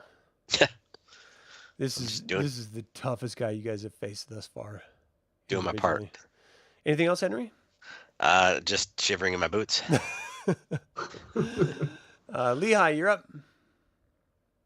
All right. Yeah, I'm shivered my timbers. Timbers are fairly shivered. All right. So, taunt. What's the range on that? They just have to be able to hear me. Audio, yeah. Do we think the warrior veteran can hear me from 50 feet away? I mean, he's dealing with a melee and a ranged opponent, and you're like, he can hear you. I don't know if he would like be focusing on your voice at like 60 feet away. Give me a. Sir, let me say something No. mean to you, sir. Pardon me. Might And I suggest you And suck? let me. What roll? What do you say? to him? So I'd like to say something pretty inflammatory, and I feel kind of bad saying it, but my character doesn't. I say to him, "You fight for nothing and no one," and then I attack the priest acolyte in front of me, with my, where is it? Shoot. Enhanced. Oh, wow. Unarmed strike, I rolled and a 1 I- as a saving throw. and take her to the ground is what I want to do. Okay, so what are you doing to priest acolyte, eh? I want to, I mean, I guess it would be a grapple technically. You trying to grapple? wanna- So give I me an want to attack roll. attack her with my hands. Right. But well, there's a difference between smacking him and grabbing him. Are you trying to grapple? I'm trying to strangle and also push us both down the hill in a very dramatic fashion. You trying to push him down the hill? Tiny little hands. She's trying to make a priest sled where she jumps on top Yeah. and rides him down the hill. Yeah, So give me an attack roll. just like a straight D20.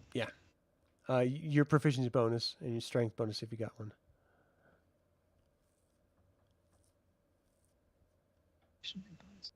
Strength. Oh, I didn't mean to roll 2 of those. I guess they're both bad though. The first one's the one we'll take. So 5. Do you don't have plus what's your 2. proficiency bonus? So 7. So yeah, Yeah. I mean you're doing your best. You like jump down at the priest acolyte. I need you to give me a dexterity check as you land on some ball bearings. Who put those there? Nat 20, baby. Nice. You Can I slide get a- into place as you like move right past the acolyte, trying to attack it, and you just like, I meant to do this. This is totally what I meant to do. Zoom. But yeah, you don't hit him at all. Alright. Anything else on your turn?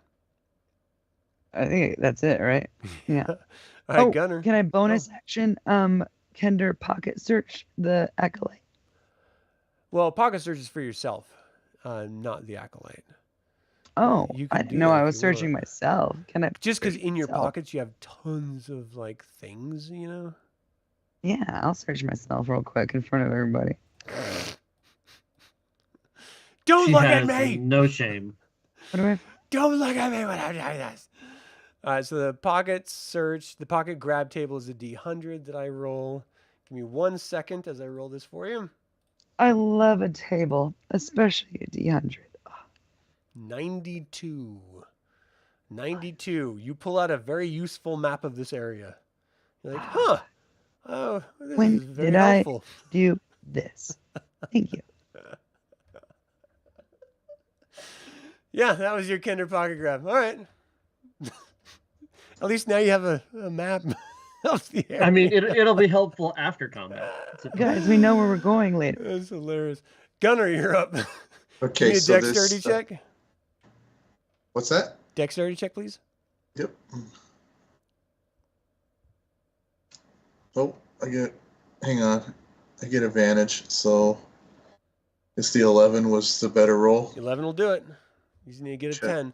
So you slip a little bit. You regain yourself. What are you going to do on your turn? Is this acolyte still up or is he down? Oh, yeah, he's up.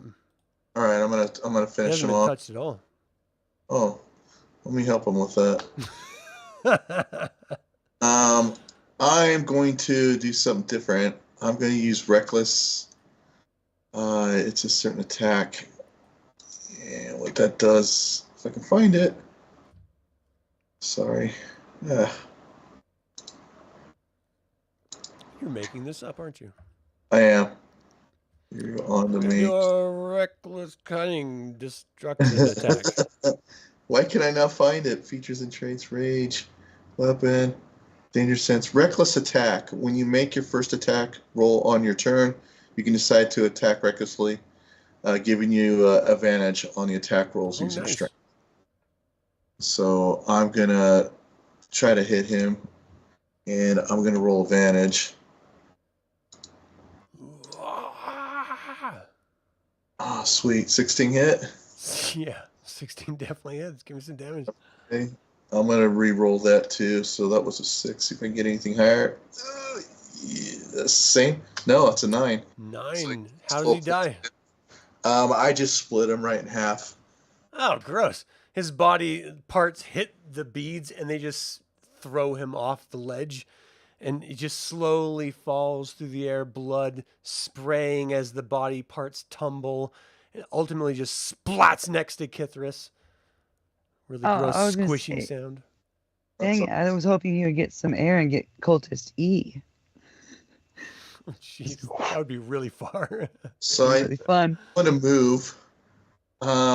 Is my movement half right here? Is just to try to get back down, or? To get down, you can just slide down. That would be your full turn. Okay. Backflip. There's no water.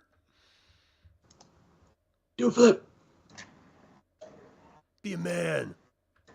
Do a flip. I had to make sure we Well, weren't hold on. telling my son The to do a flip. sliding down will get to the base. Yeah. Okay. All right. All right, Kithris, you're up. So having Henry had run over, seeing Gunnar sliding down the hill, Kithris pulls Body out his parts great sword. flapping around. Yeah, pulls out his great sword, like grabs Henry by the chest and kind of pulls him. He's like, "Don't let Gunnar kill this guy. He's mine. He can't have all the fun." And then he is gonna charge over to warrior veteran here, and I'm gonna take a swingling. Do your worst. 19. 19 hits.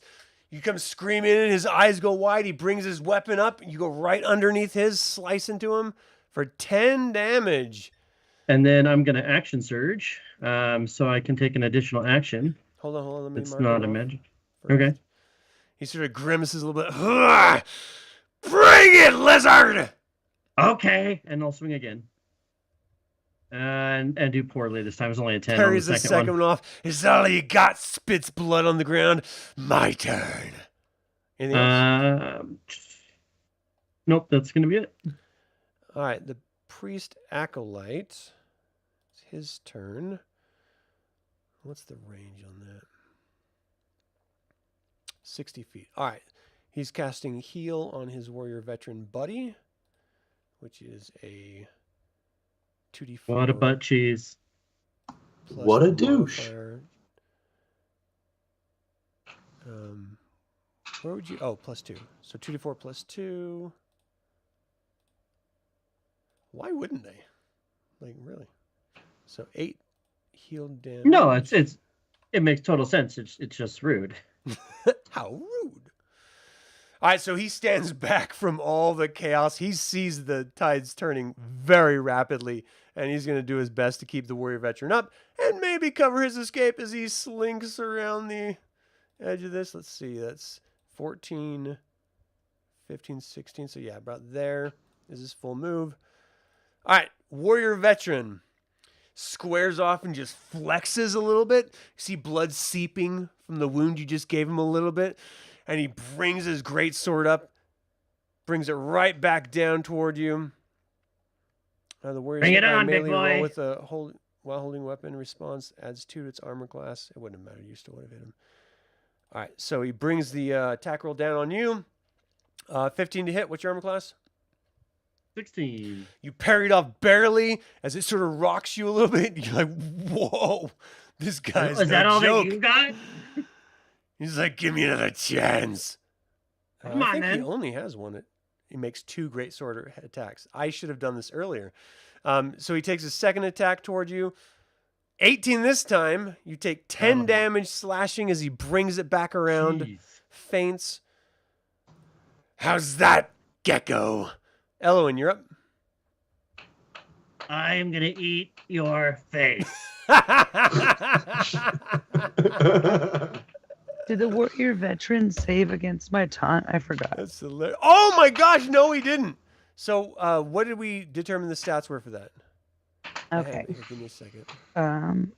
For 1 to 10 rounds, with disadvantage to hit and have advantage All right, let me to roll again attacks. then for that attack. So did my attacks have advantage on him then? No, it's his attack. Oh, okay. Oh no, and others have advantage to attack that. Oh, roll your attack roll again, Kithris. your failed one?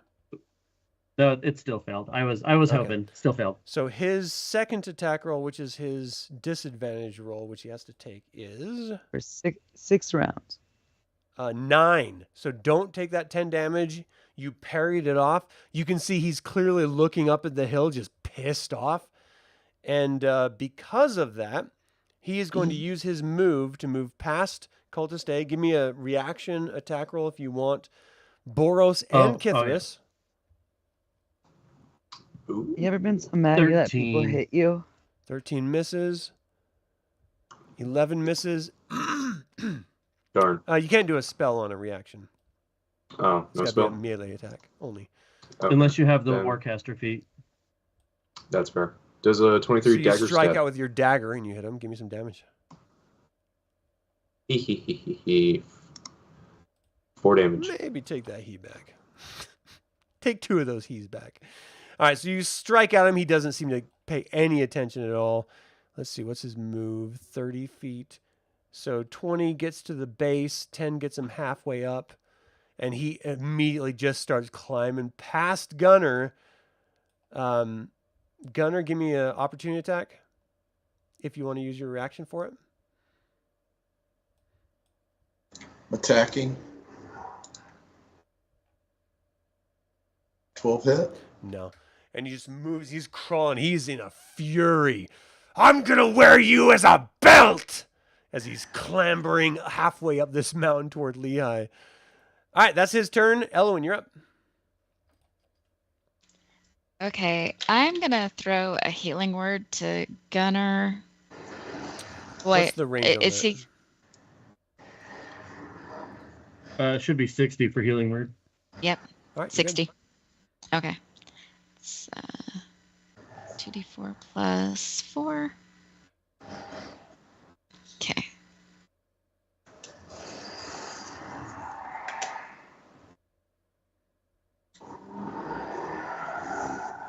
Plus 4, so 9. 9 to Sweet. hit? No, it doesn't. Is that 9 hit points you gave me? Oh, Or? yeah, I'm sorry. Yeah. I'm thinking of 9 like an health. attack roll. So you get 9 hit points back. This healing light sort of like flies out from this Feel a holy little bit symbol better. and envelops you a little bit. Feel some warmth. Oh. Yeah, By Mishakal's calls mercy, be healed. nice, Thank you. nice. Anything else, Elowyn? And then I'm just gonna stay behind everyone. Good choice. All right.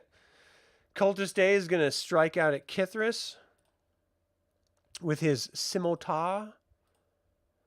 His advantage on saving throws against Charmed or Frightened, not relevant. 13 to hit, you parry it off.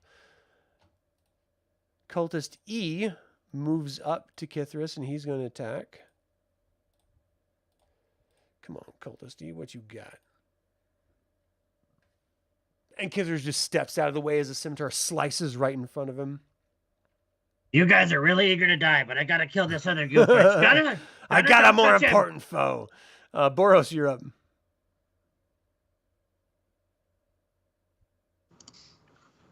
I am no longer muted. There we go.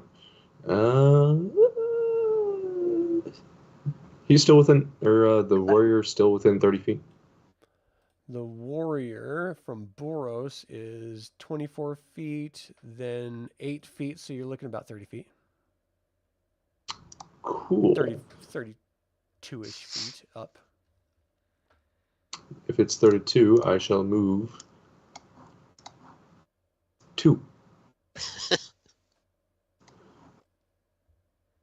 And then I'm going to use poison spray. Just spit. Just 23 to hit. Just a raspberry. 23 to hit does hit. Way up on the mountain wall for some insane. Oh, I almost And got an that's 8. why. I almost Okay, rolled so an 8, and then it just 2. So is that a single target spell or an area of effect spell? It's a single target. Okay. Oh, Anything else, Boros?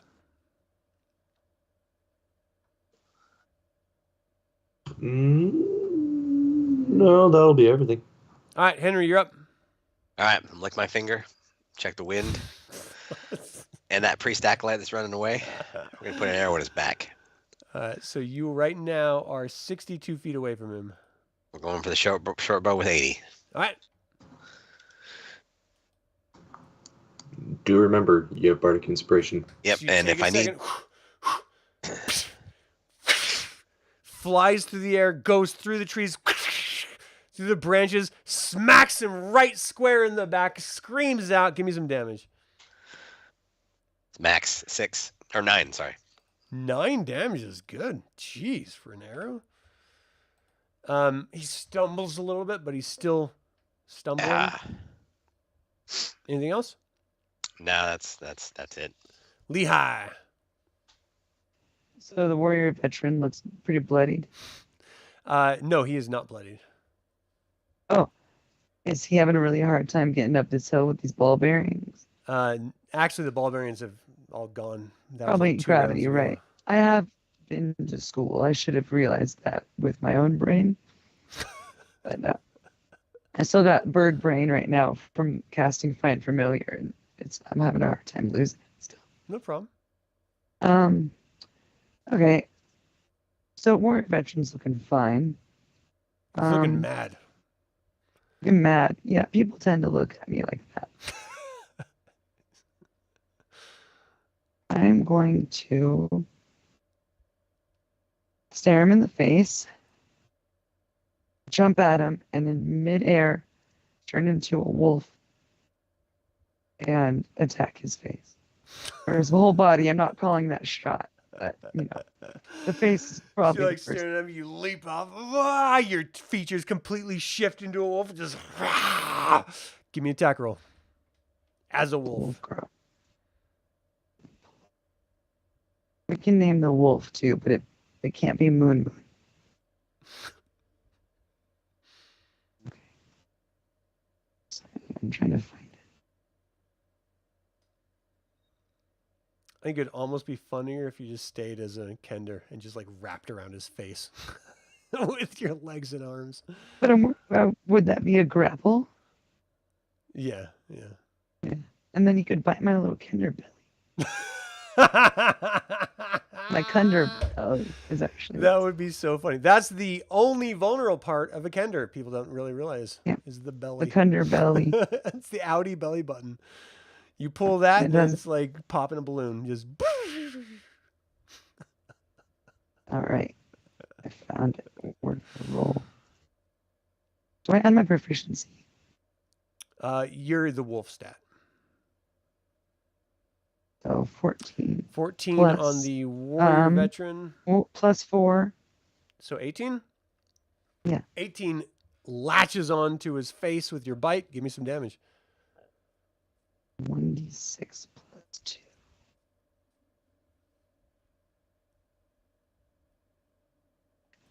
8 damage. 8 damage. And he's prone, Why does this say override? as long as he's medium or small. Oh, and I guess I also had advantage. I'm going to roll that again to see if I crit. I don't. On the attack roll? So you don't hit him. No, advantage. You get it 14. Okay. Yeah, I had advantage. I just wanted to make sure. All right, so you leap out and he's prone with a successful attack? Yep. So you both go sliding and tumbling down the hill. Makes sense. That's 2 people free fall. You both take a d6. Let's Ouch. see.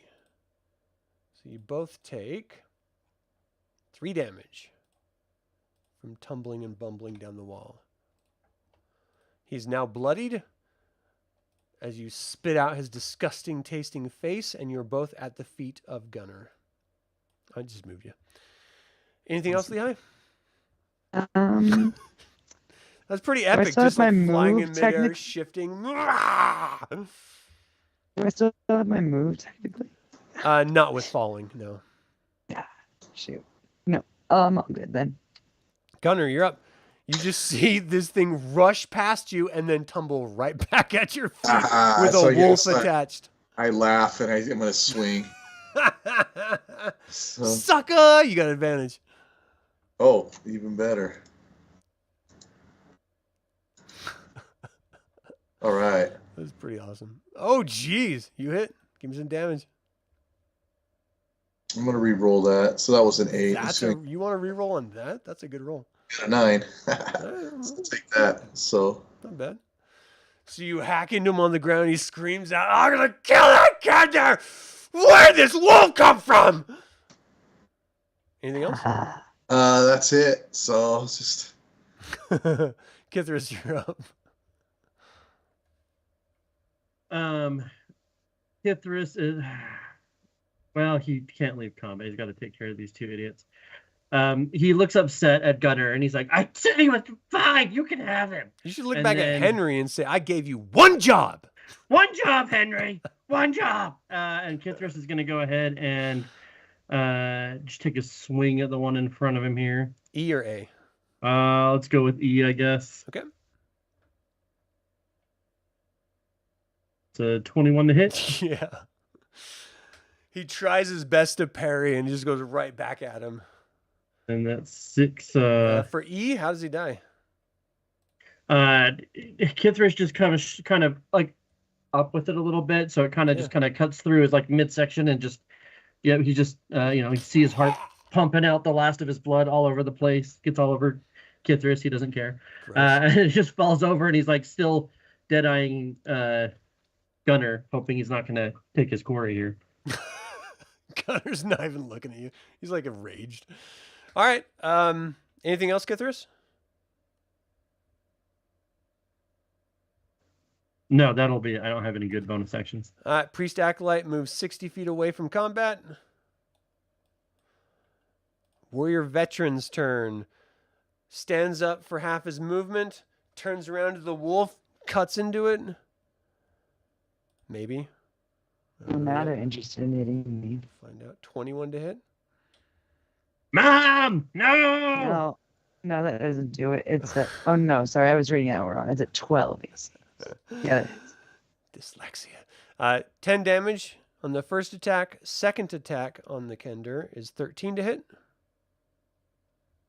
Doesn't matter. Knocks the wolf and the Kender right at me with the first one. I'm at... Oh, okay. Then he moves the 13 to Gunnar, who parries it off. And that's the Warrior Veteran's turn. Elowyn, you're up.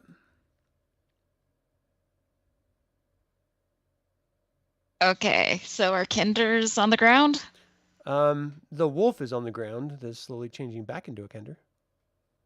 It's slow. I imagine it's like, I don't know, what, like 5 seconds? 10 seconds? That's lame. Is it yeah, instant? I'm passed out. I don't know. It was I don't know how gross. Elowyn like fed Kithris potion and then sort of like backed up. So I don't know that she's paying attention to the Kender that much. That's good because it's embarrassing now.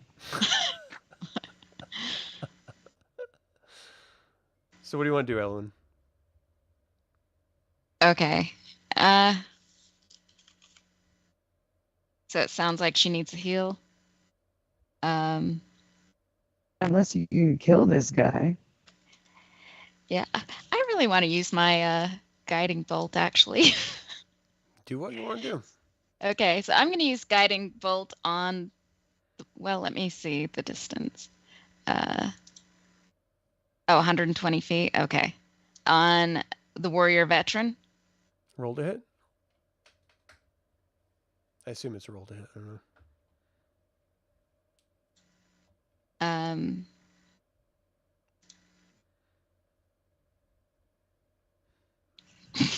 It flies off into the mountainside. Such a waste. Anything else, Elowyn?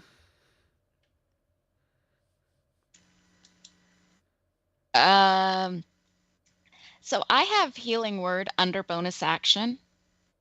Did you use the bonus action earlier with Kithris? No. All right, go ahead. Okay. I don't think she can cast 2 leveled spells on the same turn because they're both level 1 spells. So even though it's a bonus action. Oh, so I can't do it? I'm going to be different. Because one is an action. I'm going to let you do your bonus action. Okay, cool. Thanks. Okay. So let me find it again.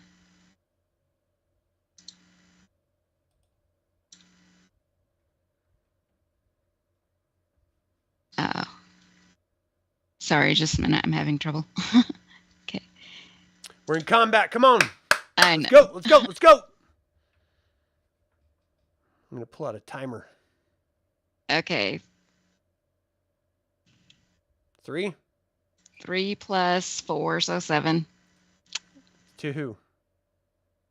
Our Kender. To Lehigh. Lehigh, you get 7 hit points back. I feel 7 better. Kithris, this cultist is going to do his best to attack you. Rolls a 20 to hit. You take 4 damage from his slicing scimitar as he breaks through. He's like, "Ha! I got you!" Oh, you're really gonna regret that shit. Sorry. Boros, you're up. Eeny, meeny, miny, mo. This warrior is going to get sprayed on the toe. 18 to hit. Weird place to spray. All right, you hit his toe. Give me some damage. Why am I rolling so low damage numbers? Oh, man. A 1. All right. Past you so and die. he just sneezes. Anything else, Boros? Nope. Henry, you're up. I'm gonna move, get a little bit of range, go for the warrior veteran. Okay. I'd help Kithris, but I think you got this under control. All right, we're gonna do the crossbow. On the warrior veteran, roll to hit. All right, so I'm gonna use my bardic inspiration die now. I think you So only it's- get that once. Oh, I did use it. Yeah. Ah, dang it. Never mind. I'm assuming I didn't hit anything So with the 9. bolt flies off and hits into the dirt. Anything else? No, because I didn't hit. I can't use my sneak, can I? Does he still have heroic inspiration? No, he used that on his You use that climbing. too. You could use mine. No, yet. Does he still have taunt effects? 6 rounds? Okay. Yes, but not with a 9. He's not going to hit him. Yeah, I didn't hit, so I can't do any of that stuff. All right, I guess. Well, give me another roll sure. because it is advantage. Advantage. It's not a minus or anything. He's so mad. 23. Wow. Yeah, you turned that thing around. Hard. So because I hit now, do I get to use my secondary, my sneak? Sneak damage, yeah. No, so I'm gonna do my regular damage first. Okay. Henry, where did you get those Acme crossbow bolts? 9 for my regular damage, Okay. and let's It roll the buries him and he d6. screams out, "Ah!" An extra 1. Dink. He's hurt and he is not hiding it. Like he's genuinely bloody and hurt. Anything else, Henry? I'm good for right now. Nicely done. Lehigh, you're up. We are Alright. literally just doing chip damage, Henry. I am right next to this guy who's super mad. Yeah, so you're prone right now. You'd have to use half your move to stand up. Oh, yeah. I'll stand up. I'll do that. So you were a wolf. You were unconscious. You were brought back with a healing spell. So your wolf, you don't have a concentration for it. So clearly it went away. So you're back to being a Kender. Yeah. With your death, his actual taunt would be gone too. Oh, that's right. You're But right. I'll let that Yep. pass. So go ahead. He didn't realize I was mad. I was dead at first, and then once I wasn't a wolf anymore, then he realized. Yeah. I am going to. He's right next to me. I'm gonna ice knife him. He can smell your breath. It's like puppy breath. Oh, then he should get damage from that, sir. Should have said that. No. Brush. With what? Pine needle. I was thinking about bad breath, and it read range is rancid. I'm gonna ice knife this guy. Roll to hit. Is the Kender going to steal the kill from Kithris? Nope. 12. He just moves out of the way as you lunge forward. Anything else? Nice try. No. Gunnar, you're up. All right, looks like he's still up, huh? The warrior veteran. He's barely up, but he's up. He's Okay. hurt. He's hurt. He's not hiding it. Yeah. Come on, Barbarian. Keep him as a prisoner? Interrogate him? Well, he's not a prisoner yet. Yeah, I was going to just incapacitate him, just knock him out. We're in combat. Make a choice. What you got? Okay. I'm going to do my reckless attack, but I'm going to do it as such that I don't want to kill him. I just want to subdue him, just knock him out. Roll to hit. Okay.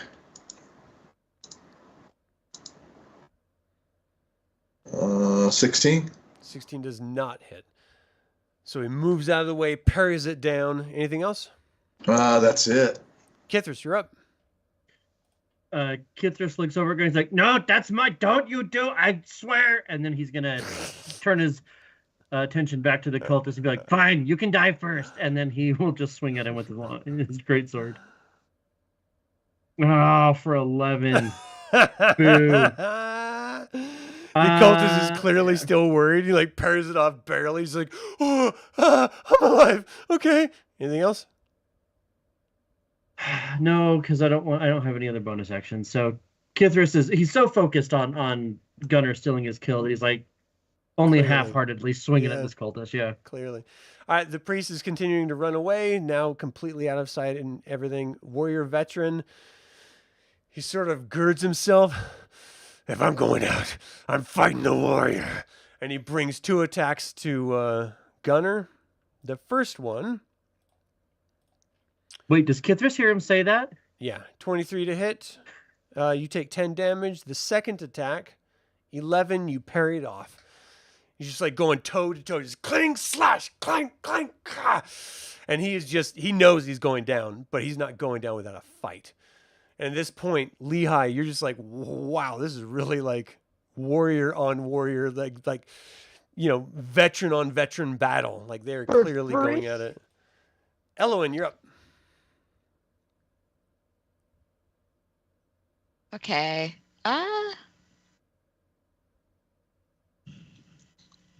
Since he looks injured, normally I wouldn't do this, but I'm going to move. Well, let me see if I can. Yep. I hope I don't regret this, but I'm going to move. Oh my gosh, she's going to steal your kill. The Cleric of Healing is going to murder someone in the back. Okay, now I feel bad. I've already moved. Not only is she stealing a kill, she's stealing a stealth kill. Oh, I didn't know. Awesome. Oh, you're going to wake up in the middle of the night screaming for this. Roll to hit. Oh, the guilt. Like hypocritic oath. So I was going to use my mace. Where's your hypocritical oath? You hypocrite. Roll it. Oh, this was stupid. Nah. All right. I'm so sorry. Anything else? Do you have heroic inspiration? Oh, I do. Do you want to use it? Yes. On murder. Wow. What a healer you are. All right. Roll a hit. Beating up my team. Okay. 15 does not hit. So even with inspiration, you're like, guide my mace, Mishakal. Woof. You did your best. You're not a warrior. What are you going to do? Anything else? Nope. That was not a good move. Cultist is going to bury his scimitar in Kithris's neck. Oh, with a 19. He actually hits you for 4 damage. Slices at your arm. I used to pull the tails off salamanders. Why does everyone think I'm some sort of a gecko? I don't get it. Boros, you're psychotic behavior, and we should look into it. Okay. Poison spray at the warrior. Does 17 hit? 17 hits the warrior. Don't give me a 1 damage, and it gives me a... Okay, that's better than a 1. It is better than 1. Not enough to bring him down, but you see him just scream and just, ah! Ah! There's now 4 people actively attacking him, and he is still up, still going toes with the Barbarian. This guy's not going down easy. Anything else? Nope. Henry, you're up. All right, I call out to Kithris. Do you need help, or should I focus? Stab him in the back. Kithris, you need some help there? Are you good? He clearly can't hear you. I think he's frozen. What are you gonna do? All right. I'm gonna go for the warrior. All right, so I'm gonna Your go into the crossbow? mix. Oh, you're going in. We're going in. We're gonna start stabbing fools. Wow. All right, because I dual wield, so I'm gonna go for the scimitar first, and then we're gonna dagger. All right, hopefully I can hit. 21. You break past his defense, slice him with your scimitar. Damage. 9. He drops down to his knees, tries to say something, blood just gurgles out of his throat, and he face plants into the ground dead. The rogue comes in and Good Anything job. else, Henry? see y'all. That's how it's done. What took you so long? Yes. Lehigh, was you're late. up. We'll search the body, see if we look for any clues Hold or on, anything. Lehigh. Oh, we're still in combat. Oh, we There's are? a cultist, Lehigh, y'all. what are you gonna do? Oh. And then I start Yeah, sorry. running. I say that out loud. There's a cultist, y'all. And then I start running for him. The implication being we should all start attacking this guy. And Like, look, his eyes get wide as the say Kender's that. charging him. Ah! And I am Oh, my loot. assuming everyone's about to join me. I just said there's a cultist, y'all, which I assume that they would take let's all attack it together and not let's take him as a prisoner. So I start hitting him with my magic staff, but not as a weapon, just as a stick. I just hit him with a stick. Doing Do you Doing mean like little you're da- trying What to do you do mean? Just doing non-lethal? stick damage? stick damage because I want us all to swarm him and get him together like a family. So I don't get. bonding So you're experience. not attacking him, or you are? No, I am. It's just I don't know. 1 bludgeoning damage if So I you're hit. trying to do like non-lethal damage to him. Yeah. Okay. There's not really a mechanic for that, but if you do end up killing him, he would be unconscious. I will go back. Yeah. Okay. Sorry, my brain is buffer. Nyquil. Yeah, I also haven't been sleeping at all. That's why. It's Just waiting active. to What? throw a bag of ball bearings at him. Oh, it's because it's a. Did you roll to hit? I just figured out my problem. I'm gonna use it as a. I'm gonna use it as a spear. I'm spearing him non-lethally. So you're stabbing into him with it. Ooh-ah. Yeah. I can't figure out just thwack mechanic. Just roll to hit. Okay. Thank you. That probably would have been the smartest thing to do. It's my best roll so So with far. a 17, you definitely stabbed him. Give me some damage.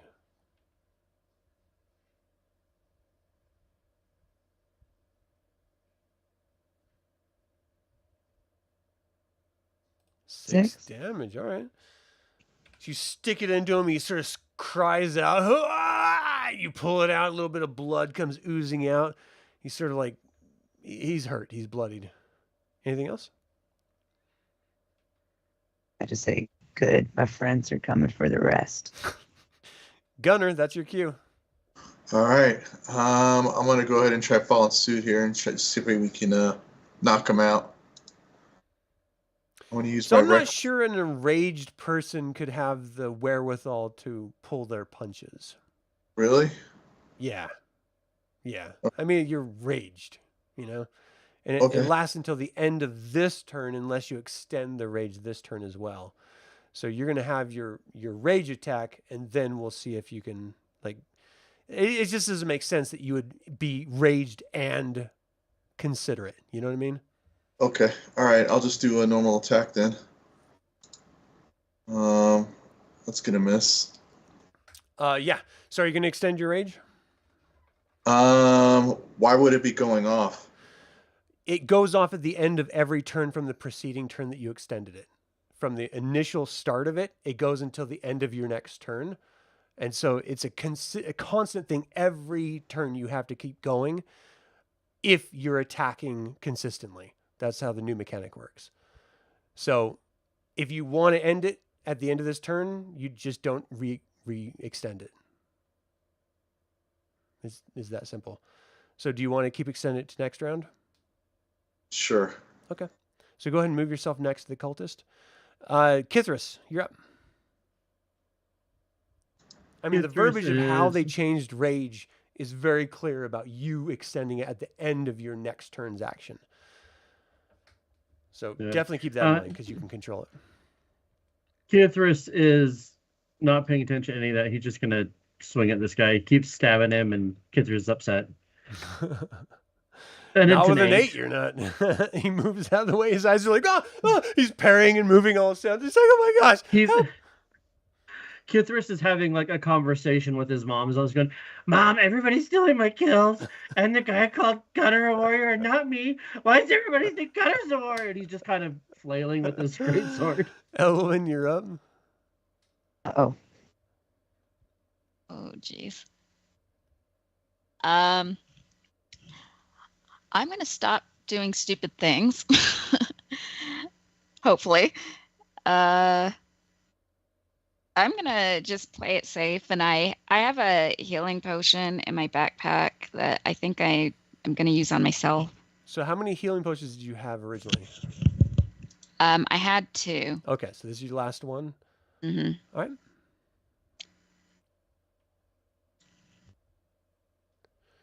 Go ahead and roll for it. Okay. It's the cultist's turn. He's going to disengage for half his movement, which will get him here. And then he is going to run with all of his might. His full movement, which gets him here. 5 plus 4. Back to full health. Nice. All right, Boros, you're up. If you guys want to end combat, you can. If you want to pursue, you can. He's close enough I can try to pick him off at least once. Oh, it's Boros' turn. I'm going to use Starry Wisps. He's 50 feet away from you. With a 22, you hit him. Tell me the effects. Starry Wisp is a 60-foot verbal somatic spell, or cantrip, not spell. You launch a mote of light at one creature or object within range. Make a range attack against one target. On hit, the target takes 1d8 radiant damage, and until the end of your next turn, it emits a dim light in a 10-foot radius and can't benefit from the invisible condition. So you see him drop down on the ground dead and his body's glowing slightly. And combat is now over. All right. So you guys are alone in this cavern. Let's take a break. We're past our normal break time. We will be back in 10 minutes. Let's try to be a little bit under 10. Those of you watching, thank you so much. We will be right back.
Thank you all so much for waiting. We hope you didn't mind, I guess. We were just talking about adult things, so, we'll just leave it at that. All right, you guys finish off these creatures. They're now dead, bleeding on the ground. The sun is starting to go down. It's not quite dusk, but it's quite close to dusk. And you still have an entire army to chase. What do you do? I say we cover up the bodies, but let's inspect them and maybe put their gear on. See if we can get in a little bit closer into this camp.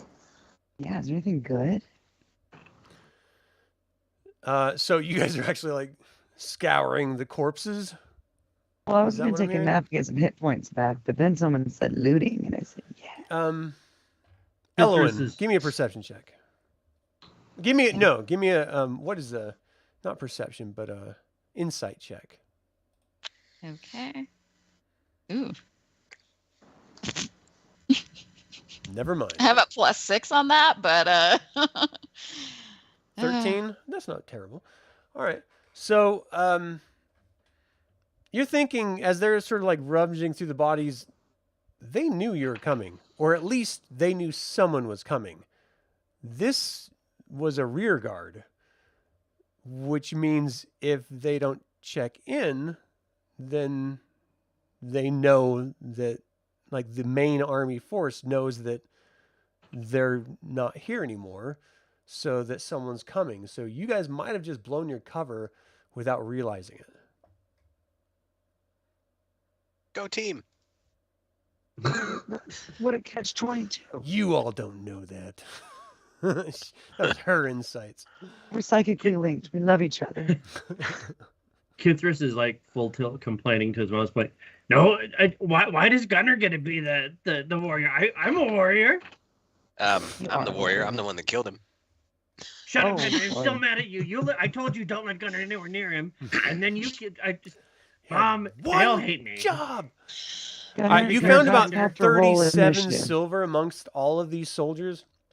These are clearly members of the militia, and they are not like looters or anything. They were here for a reason. And that's to stop anyone from coming from the First Ward. Is it First Ward? The town? It's First Ward, right? I have a map. I don't know that we can. You pull out your map. Yes, it is. Look at this. It's Here First you go, Ward. God. Right here. The gods confirm that yes, it is in fact First Word that they're making sure no one's coming up behind the militia from.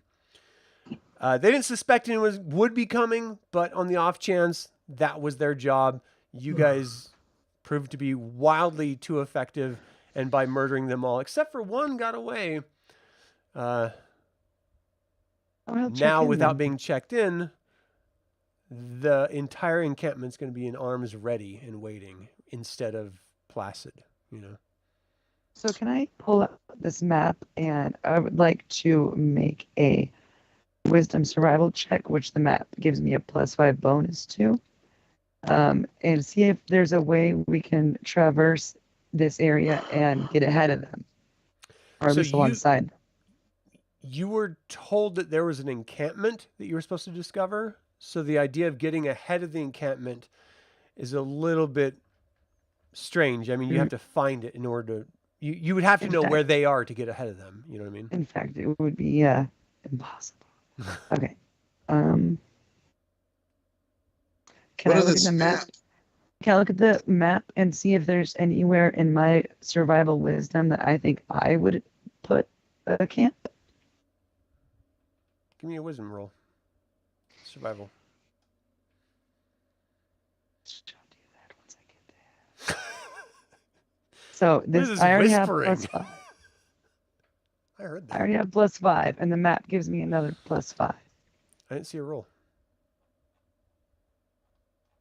How about a nat 20? So that would be 30. So I can smell them. as a through the map. Kender, you would probably find a nice, tight little hidey hole on your map. You figure that, again, this is not like a Google Maps where you zoom in and you can find like perfect places or anything. This is literally a nicely drawn Kender map with little notes. I found an elk that was already dead here. Wolves? Question mark. And like all sorts of like weird notes all over it. Yeah. There's a pole here. Was someone on it? Question mark. I don't know. All sorts of weird stuff like that, where it's just like little notes. Ran into a Knight of Naraka. Really bad breath. Not very welcoming. Shooed me away. You know, sort of noting a boulder. So like odd notes, like that's like a Kender map. So that's the type of thing you're dealing with. As far as topographical features, you know that there's a number of places in the Garnet Mountains that would probably be a good hiding spot for you. But as far as like an entire army, you're not entirely sure. Even with a natural 20, there's so many possible places that anyone could set up a fort, and you have no education on what they like, their plans, their thought processes, or anything. Like a natural 20 tells you that you're pretty sure in the next like mile square grid, that's probably where they are.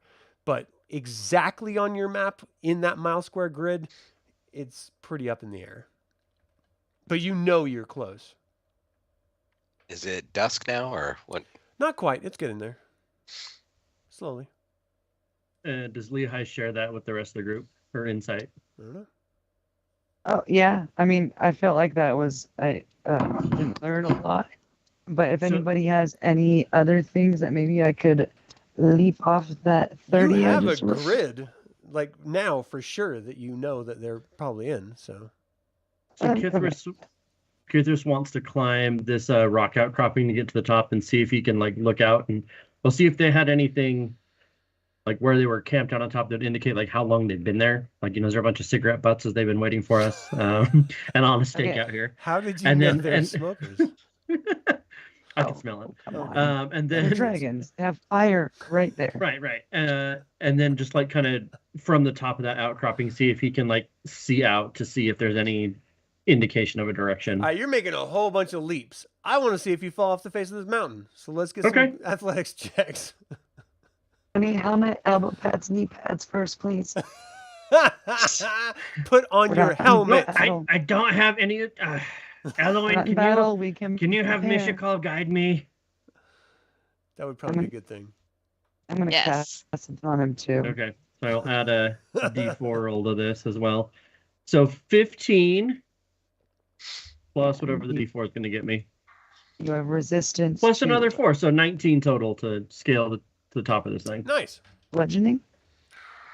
And you have resistance to bludgeoning on the off chance that you do in fact fall to your death. And if the cliff bludgeons you. You know cliffs are prone to bludgeon. As you're like scaling this wall, you don't feel like you need anything. You're just like on top of it. And you get to the top, a little bit winded. You just went through combat. Your adrenaline's pumping. You're kind of exhausted at this point. You know, you don't want to admit it to anyone else because you're a warrior.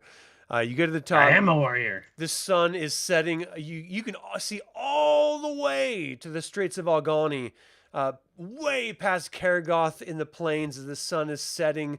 You might even be able to see a hint of the horizon line as it sort of arcs in a circle because, yes, like Earth, it is not flat on Kryn. You retards who think Earth is flat. Give me a break. So I just have to like throw a dig in for those idiots every chance I get.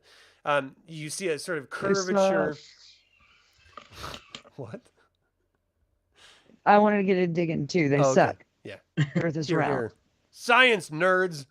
All right, so it sort of curves around, and you can see the hint of islands beyond the straits, the sort of Argothian Isles, and ultimately, you don't see any forces at all from your vantage point as the sun is like sort of dropping down beneath the horizon line slowly.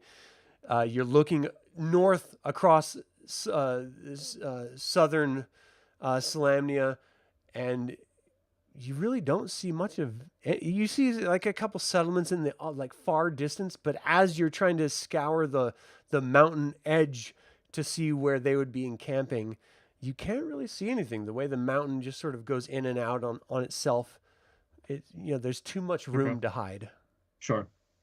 But I can still see like this big path that the army is like marched down. That's still obvious, right? That actually disappears around the mountain's corners as it sort of moves in and out from your vantage point. So you can see that it's still moving forward.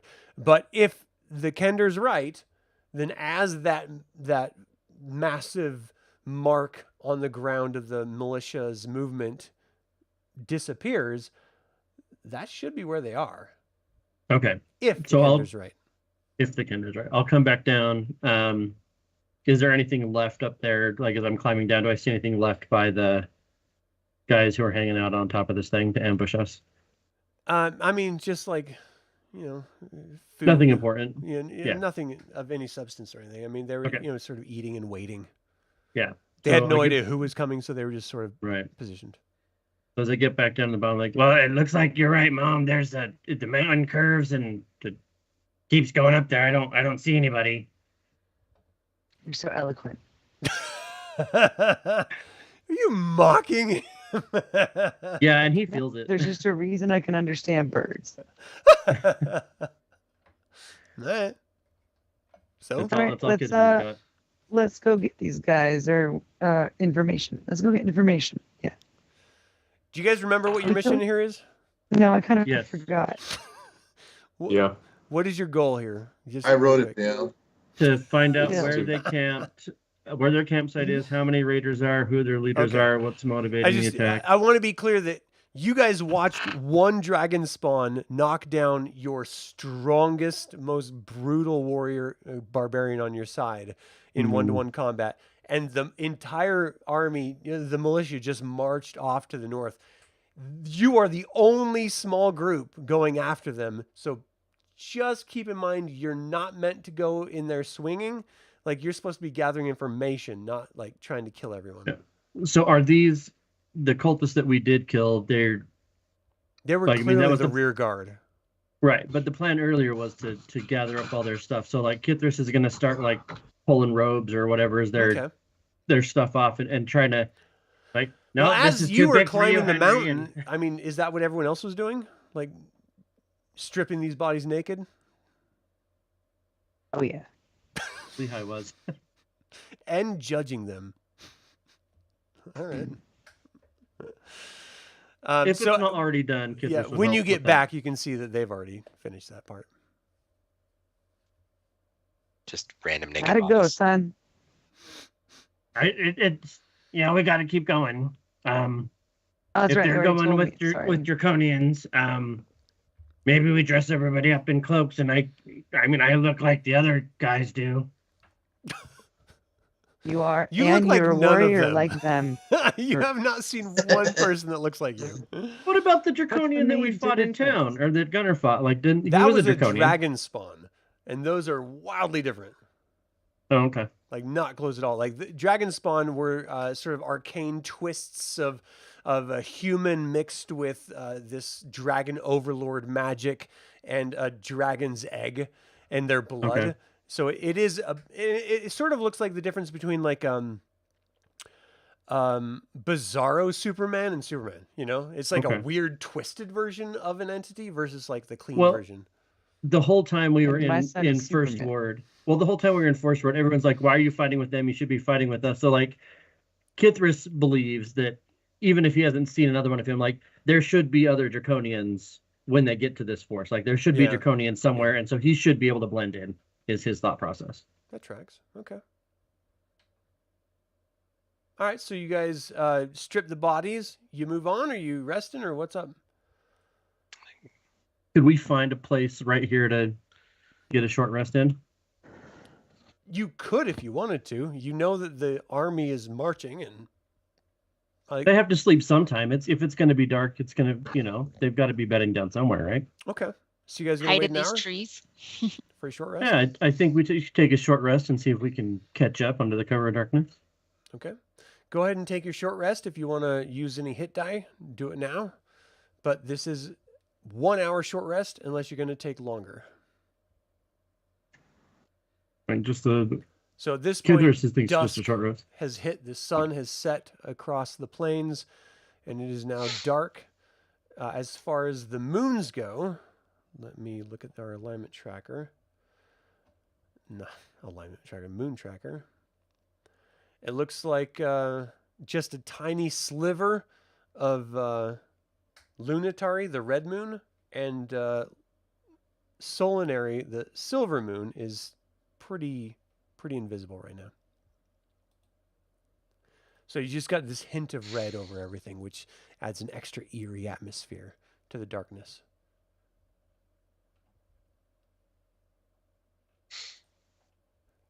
So, what do you do? What's up? I think Kidris is planning on heading forward and trying to follow the trail still. All right, everyone else going with him? Yes. We sure you want everybody to go with them, or do we just let Kithris go? See if you can blend in. Well, if everybody else has a robe. Whoa. Are you guys trying to wear their clothes? They didn't have like robes with like an emblem or anything. They had armor pieces that had color coordination that were connected with the cults. Oh, okay. Sorry, I misunderstood that. No, it's fine. I'm just trying to understand. Do you guys wear their clothes right now? Like That was this point? Kithris's intention, was that everyone would put on something to look like they're supposed to be there, and that Kithris didn't need to because he's a draconian. So that was Kithris's thought. So Kithris is not wearing anything. Just his normal stuff. If there was something, if there was like a patch or something he could like shove onto his armor, he would. Yeah, they don't have any patches or anything. It is really like color coordination here. Sort of like the cowboys from Tombstone, you know. So, what's the average height of all these guys? Just quick question, general. Well, humans, they vary a little bit. So it's that. Kobolds are very short. You're looking like 3 to 4 feet, maybe. Okay. In height. So there is a chance I would be able to blend in. Okay, I was about to say, I mean, guys, I'm if you 3 took foot 3. Kithris's mask, you could probably blend in. Be I'll a just dog. ride on his back in the coat. He's just So a is- hunchback. Shh. So a 7-foot tiefling would not hide well. You have never in your life hid well. In all of your days since you left the abyss during the Chaos War, have you ever hid well? A curse for being a tiefling. Well, I would like to also say that we can get a lot of this information from because a lot of it's about numbers and stuff, right? Like we can get some stuff from my familiar. Well, because I can let's use be a fair. bonus action to share its eyes. Animals, they're not intellectual humans, and so their interpretation of things is going to be different. But I can it's a bonus action. Let me pull it up really quick before I start spewing. So what we're saying is if we would have kept one of those with guys, we 100 could have units, asked. As Yeah. a bonus action, you can see through the familiar's eyes and hear what it hears. If at the Henry start of would your have next let one of turn. those guys go. So what's the range on that familiar seeing through their eyes and ears? 100 feet. So we would have to be at 100 feet of them, like Yeah, you'd hidden, have to but get a pretty hawk close. isn't. It's noticeable. But that is a dope ass ability. So It's in there. It's in one of my Kender pockets. So, what do you guys think? What's your plan? People are like sort of throwing on pieces of armor, or you guys are squeezing into armor? Well, during our short rest that we took, can we maybe piece some of this together with the mend, with the cleric, mending some of the armor, at least it looks a little bit more presentable Do you have mend memorized, Elowyn? as a cantrip? She should. She used it on the gate. Yep. Yeah, it was her and the other person in there, or she used it before the other person got back. So, the thing with mend is it puts something back together that was broken. It doesn't necessarily extend something existing into fitting. It's not re-tailoring, it's mending. So you are not going to be a perfect fit for these other individuals, but you can... Is it larger than 1 foot? It depends on the person and what you're trying to do. The reality is you can get it. It's night. It's dark. You feel like you can get it good enough. But if it was like full daylight, you don't think it could probably pass. But what you need to be asking yourselves is, are we trying to pass off as the existing rear guard to check in? or are we just rando people with the existing guards, rear guard, their clothing to check in? Because this is not just some random like mercenary. These are people, to Elowyn's role. This is the rear guard. They know of each other. You're wearing their clothes. You don't look like them. Like this is this is a military operation. They're expected to check in at X intervals that you don't know about, and you're just showing up wearing their clothes. That might be worse than just walking in. And one got away. And one got away. And while you were resting for an hour, he was moving. Can we just go to the camp and try to sneak around and look and see? You can do whatever you want. Does Boros have disguise self or like a disguise kit? Let me check. Like a mask. You can...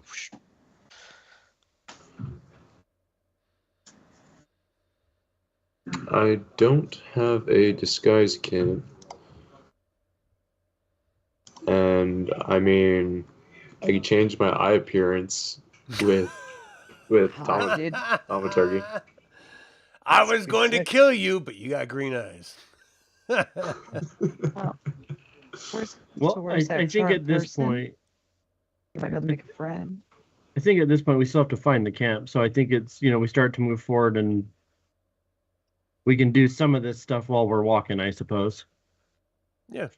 I just Kind need of to planning know what you're planning is all. Githris is under the impression that he's a draconian and he can walk into this place no problem. Okay. At least on the, maybe not all the way up to, the commander and be like, yo, what's up? But, he can probably get on the outskirts and be fine. That's his thought process. Yeah. And I will not be going into the camp. Yeah. I will going be in, but sticking I on the don't- outskirts. Yeah, I'm going to stealth around and take a look. Okay, so you guys, as you're moving forward and you have your individual plans, because clearly this is an individual plan situation, you guys are sort of slowly moving forward across the night. You do end up seeing this sort of horseshoe-shaped sort of outcropping where you see the mountains rise up in front of you, and it looks like the trail moves off to the north and then curves back to the east, where that's probably where the encampment is. But you have this wall that naturally rises up from the rock outcropping, creating almost like a valley surrounding, in like a horseshoe shaped, the entire encampment itself. So as you guys are moving forward, you see this wall, you see all the footprints moving and curving. Again, it's sort of dim light, so you could be a little bit confused just by the nature of the evening. But it looks like they're probably within some sort of, circular shape of natural construction of the mountain here. Like a little slot canyon or something? Yeah. Okay. So I think as we get close, Kithris will kind of try to get everybody to get okay, so I think this is it. Do we just watch them from up top and try not to be I want to be seen, clear that you guys don't see anything yet. You see a plateau Okay. rise up to, you see the mountain rise up to a plateau, and you see the footprints of the main force have already moved to the north and sort of curving Okay. off to the east. But at this point, I just want to make sure it's clear that you just see like a sort of wall in front of you that the army's probably on the other side of, but you haven't actually gone up on the wall or gone around it or anything at this point. I'm Okay. gonna send up Birdie Bird. So it is nighttime, so it's a little bit dim. Are you looking through its eyes? Yeah. So it is a little bit dim as it sort of like leaps off into the night sky. Hawks are best during the day to see tiny little movements.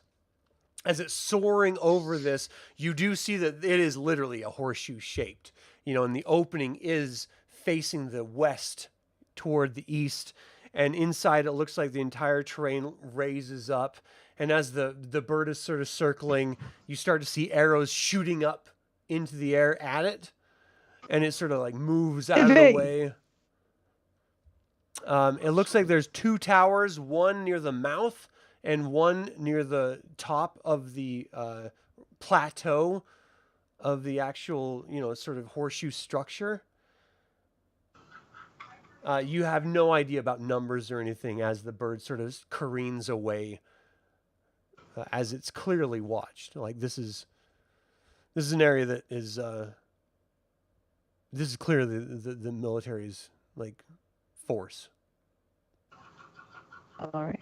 I bring Braybird back and I let the team know.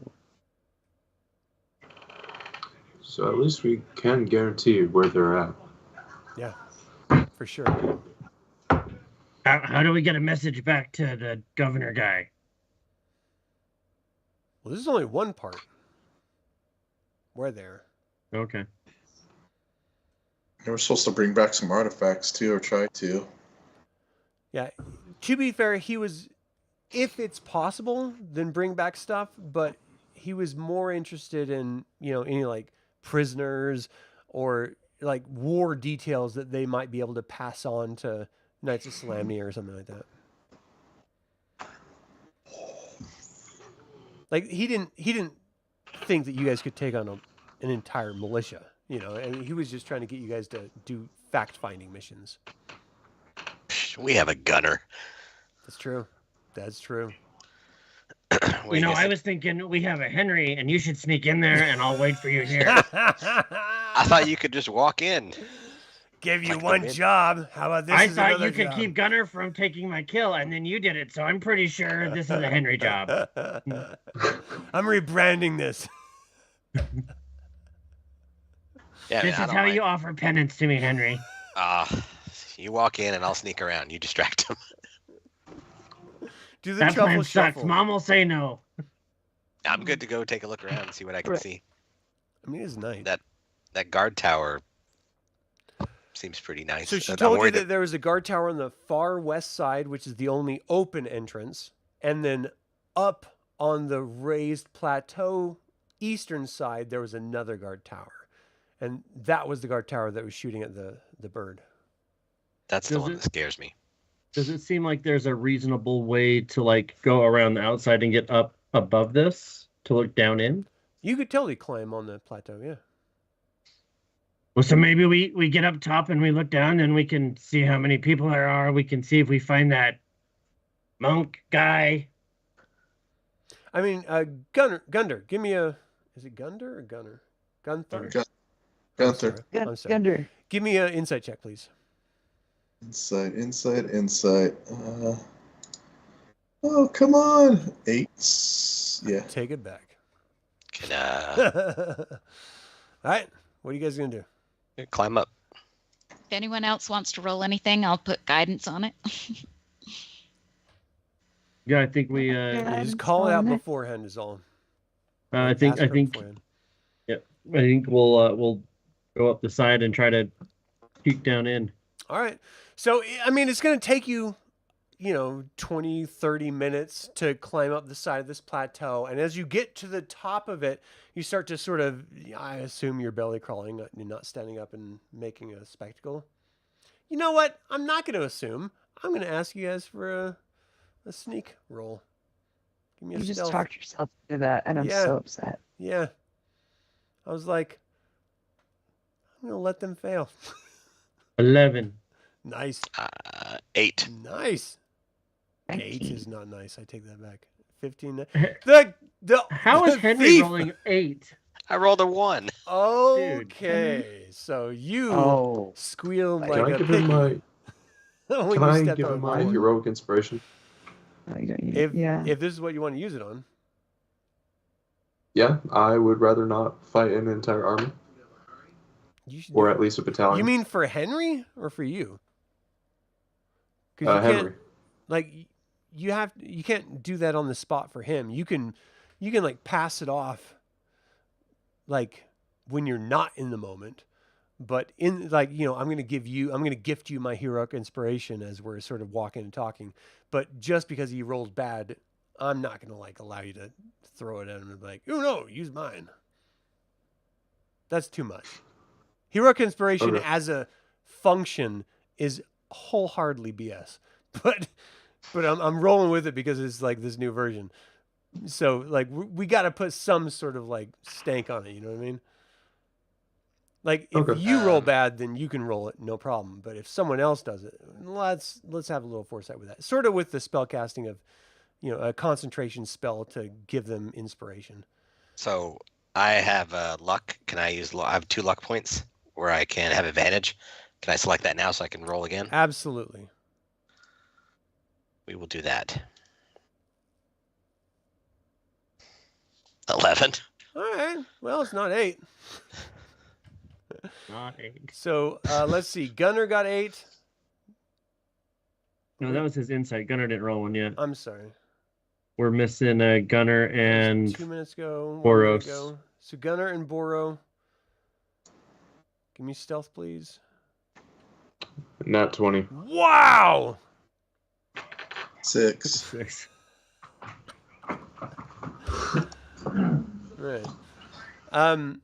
You guys are doing your best. What are you gonna do? It's nighttime. It's hard to see. You're hitting rocks and they're tumbling down below you, and you're doing your best to be quiet, but you're clearly not being quiet. Not completely. The benefit of group checks is that the majority have to get a success, and then you're fine. So you all do ultimately get to the top of this plateau, and you're looking down and you see campfires dotted everywhere, just carpeting this entire encampment. And it does very much look like this almost footprint type depression in the ground below you, where you see this raised platform on your right with this massive tower about 20 feet high. And then as the ground slopes down beneath to the traditional opening of this horseshoe shape, you see another tower. But again, you don't actually see people as much as you see like little dots of light underneath you.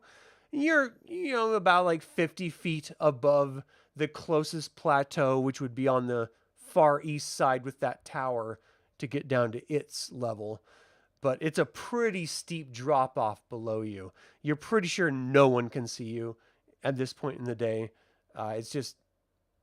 It's really dark, and that's why you can't get any sort of like numbers on people at this point. Is there, as we get up to the top of this here, Kithris wants to look around and see, is there some place that we could, once daylight eventually comes, that we could kind of hide ourselves in, like a little thicket of trees or bush or something, where we can kind of make our own mini camp?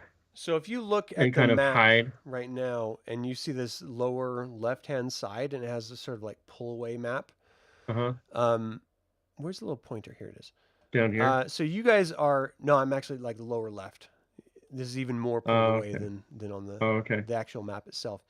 So you guys are on this topmost plateau looking down. Right here, there's some scrub brush. There's some scrub brush to the north, but you'd have to move all the way past that watchtower.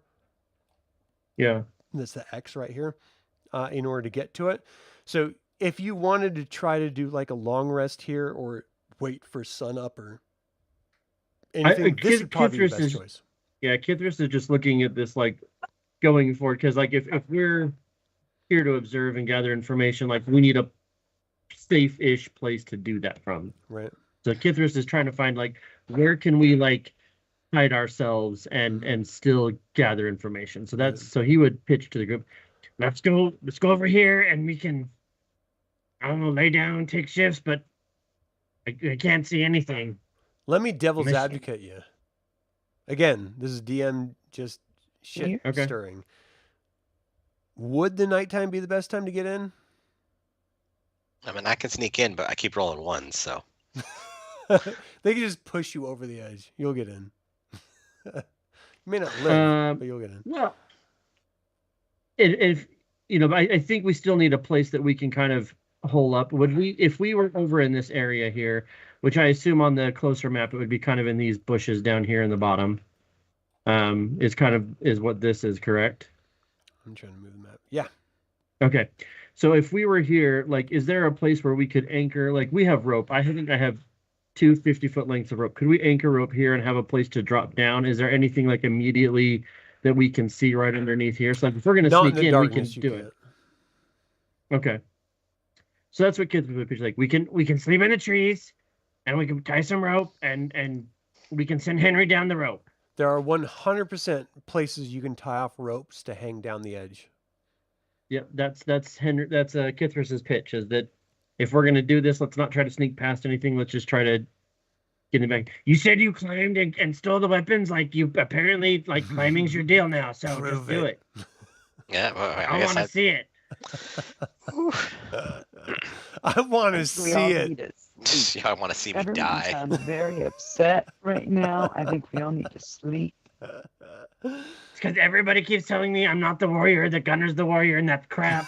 Warriors need to sleep too. I have Thought you were- trained my I'll whole sleep life. when Gunnar sleeps. We Can I Or roll after Gunnar survival? We need sleeps, whatever's cooler. Find us a sleep spot. A good. will think clearer. We'll You're the stealthy thief refreshed. now.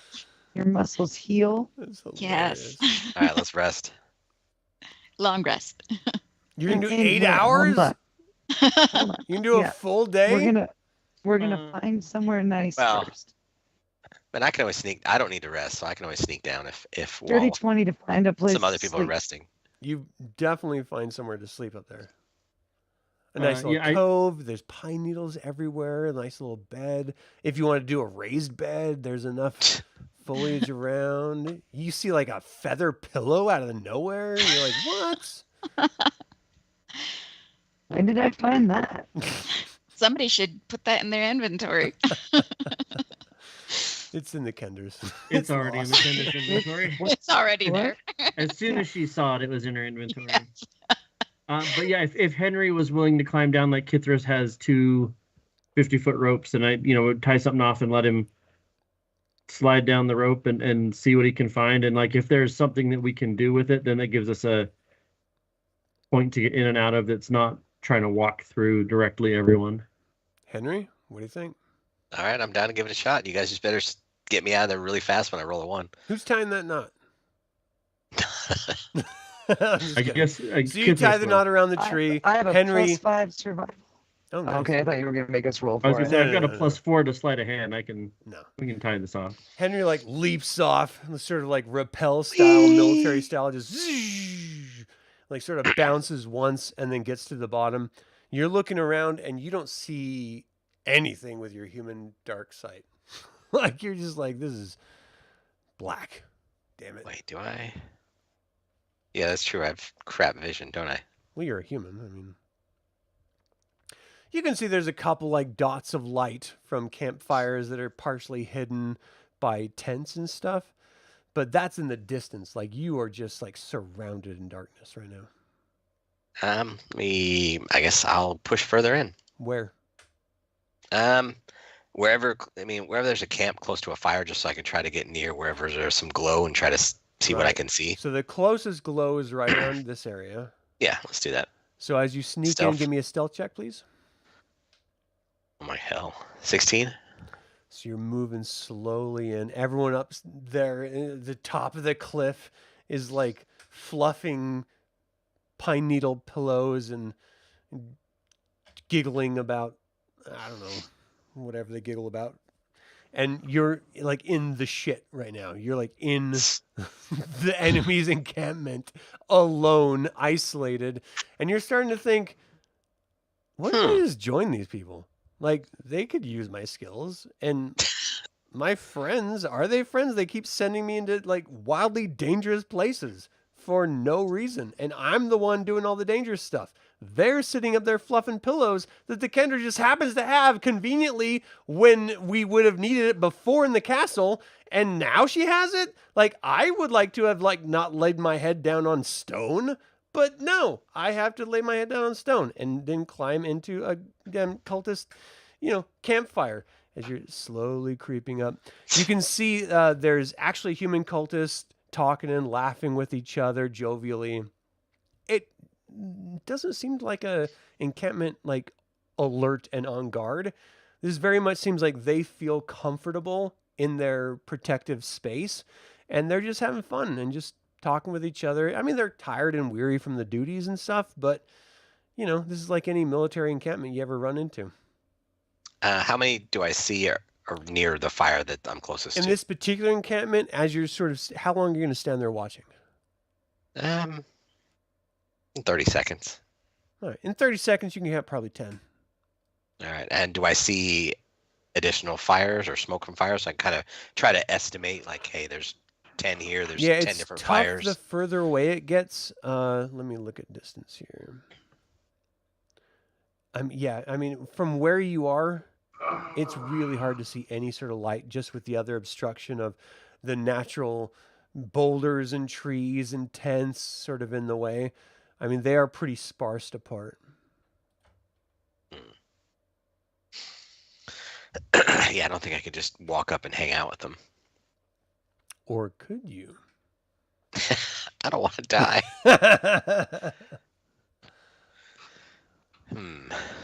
This is You're why a you guys put rogue. me in this? Can't you like bluff? I mean, I want to give it a shot. You gonna walk up to the fire? They have food. Yeah. Yeah, let's give it a shot. All right. Are you gonna use charisma? What are you gonna use for this? Bluff. Bluff would be bluff's on its own though. What is bluff under? It would be a charisma check. It Like would be deception, probably. Persuasion, maybe. Yeah, my charisma is trash. It'd be like persuasion, I think, that you're part of them. Yeah, okay, we'll give it a shot. It's +1, so there's that. 9. +1? No, that's with the +1. Oh wow, really? Yep, I rolled an 8. All right. So you walk in. What do you say? Hey. They look up. Hey, what are you doing out here? You come? Oh. You taking a leak or something? Yeah, when you gotta go, you gotta go. Oh, it's dark Have out a there. seat. We got some venison. Those hunters, they're amazing. Like they're out all day, and all they're doing is like literally killing all of the wildlife and bringing it back to us to eat. This is the most amazing job ever. I got to tell you, this whole cultist thing, like look, if we're just talking, right? We're just talking, right? Yeah. I don't know. Maybe it's real, maybe it's not. I don't really care. Like, this is 3 squares. You know what I'm talking about? I get 3 squares. I get to, like, hang out at night. I love, like, I heard a dude down, like, 2 tents down has, like, some cocoa beans. I think we're going to make some s'mores. I don't even know what that is, but I'm in for it. I'm here for it. You know what I mean? Oh yeah, man. Same. I It's mean, going to be great. this is so much better than where we were. I love this. Yeah. And there's got to be at least what? I mean, I think I came here with like 50 or 60 of us. Where'd you come from? Oh, just out south.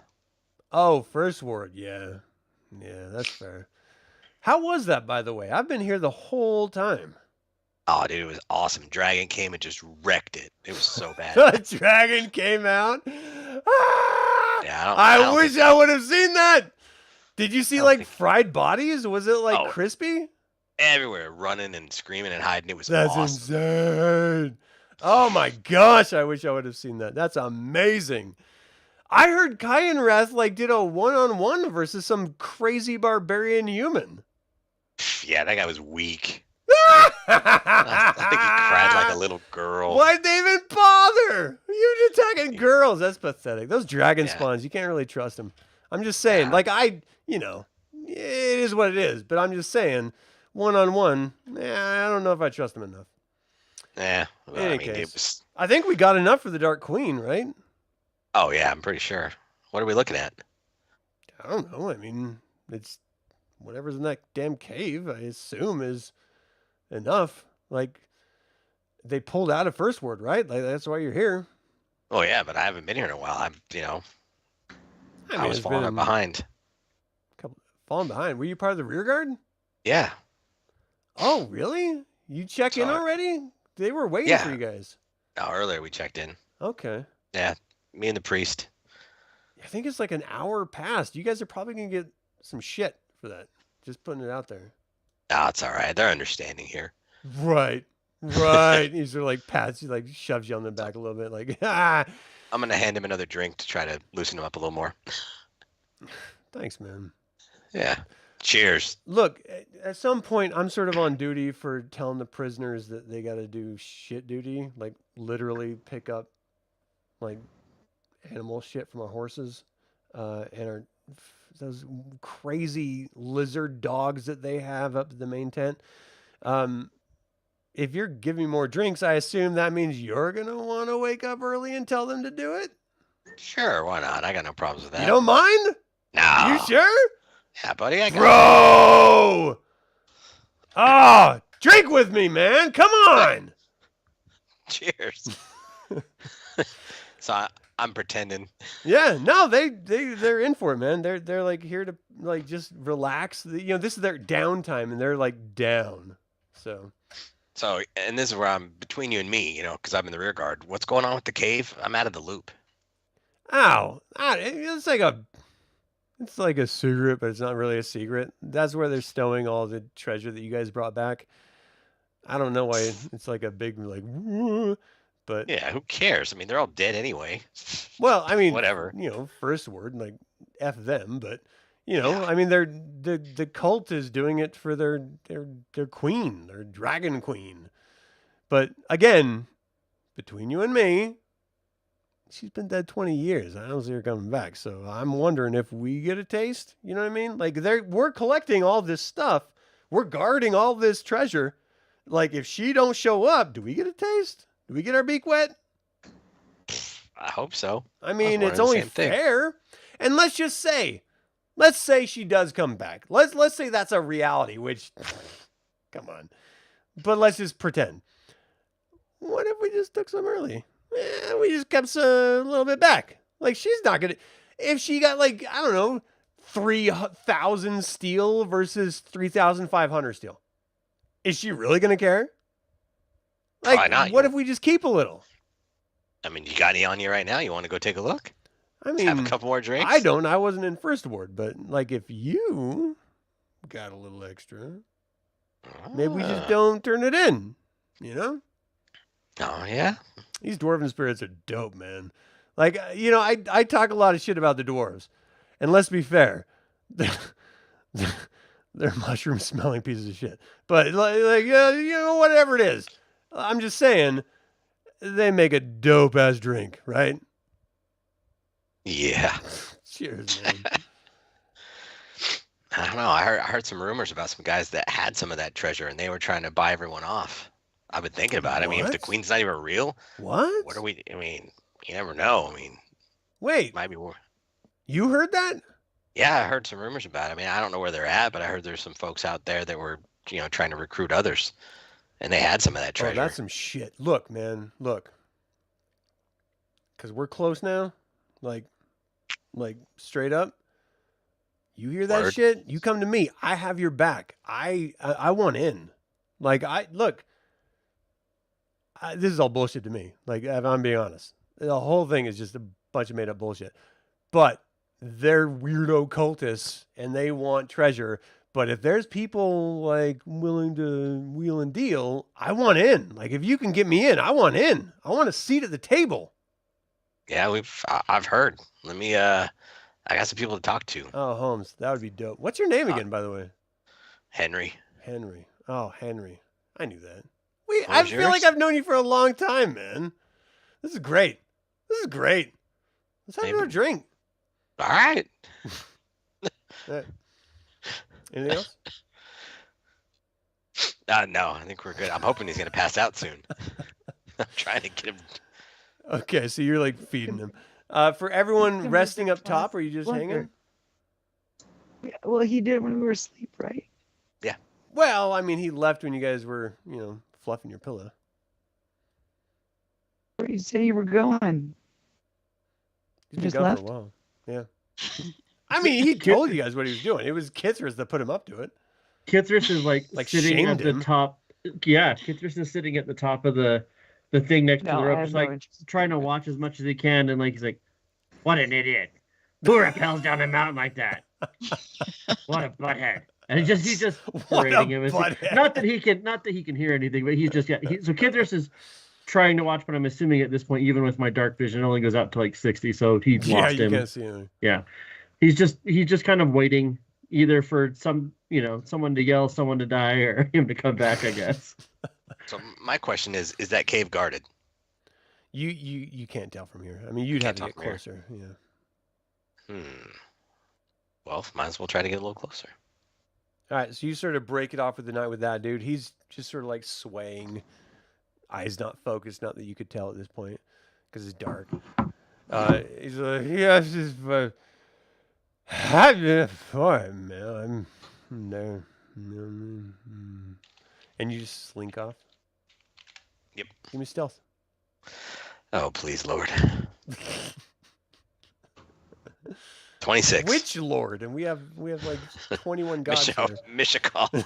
She'll help you for sure. He doesn't even know. He's like, no, Mishakal hangs out with us, right? Yeah, we'll go with that one. We're cool. I mean, in the darkness, it doesn't matter. You like move up to the, you're doing your like dun dun dun dun dun dun dun dun dun dun, you're like sifting through. You do see like a regular guard patrol of like 4 guys and one of their like lizard dog creatures moving through, just sort of checking areas. But it's nighttime and it's super quiet. You start to get close to that cave opening, and you can see that there's clearly like 6 people out in front of it, just sort of standing around chatting with each other, wandering back and forth, but pretty much keeping the entire opening of it covered.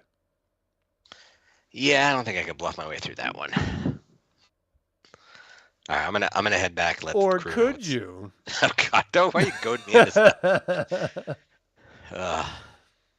I don't know. Don't fall for it. No. I'm gonna head back. That's my goal is to kill Henry. Kill him. Yeah, I think normally I'm very chaotic and most likely would, but in this situation, my wits. Yeah, choose life. Nope. Of course. Yeah, I don't think I can get through this, even though I really want to, because it'd be fun. So I'm gonna head back up. All right. So Kithris, you're sort of stewing a little bit. Like, he actually did what I told him. I didn't think he was going to do it. Whatever you're thinking. And then the ropes. What's that? Wonder if he's dead. I should have bet money on this. Damn it. It's been a while, too. The rope's, like, starting to go taut. And Henry just, like, pops his head up. It's about time. I'm going to help pull him up. All right, so I'm going to let him know everything that happened down there, that the treasure is in that cave just off to the east. And then the majority of them, from what I've gathered from this one small encampment, seems to be mercenaries, where they would turn on a heartbeat. They're not really believing in Takesis, and they know that she died over 20 years ago, so they're really not quite on board. But they're loving the fact that they get meals per day. They're part of a group, so it's a good life. But they can easily be swayed if we really wanted to try to recruit some of them or get more information. So I'm telling you all that. And I don't have a count, but there seems to be quite a few. I mean, we had 10 just there, and there seems to be multiple encampments all around. Yeah. From this vantage, you can see tiny, dim little spotlights going off into the distance. So, well, I think we need to rest. If I'm pretty sure Elowyn doesn't have any more magic, whatever. So she's tapped dry. So maybe we rest. I can take the first watch, and then I think if we stay up here, I think we'll be okay. We can watch them in the morning. In the morning, we might be able to see how many camps there are. At least we know, at least the camp I was in, roughly how many they had. Yeah, the downside is in the morning, they might be able to see you too. True. We're going to belly crawl everywhere on top of this mountain. No one stand up.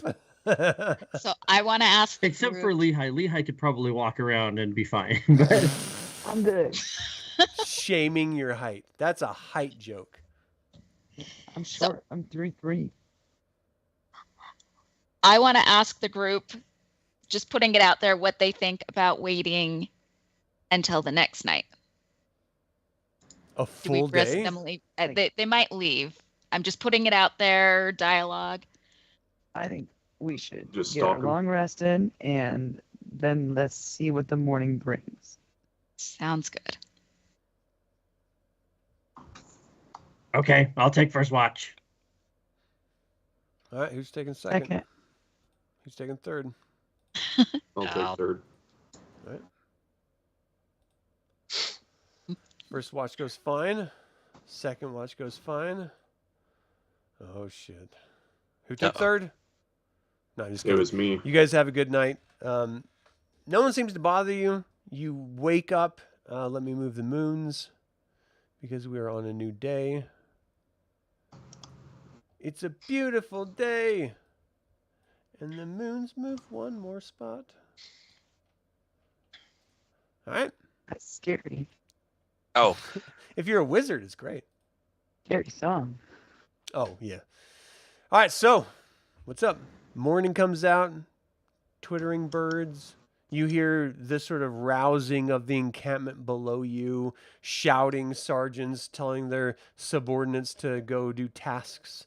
It just sounds like a rowdy encampment. So I think we should take turns. Henry's the stealthy one. You say it like that.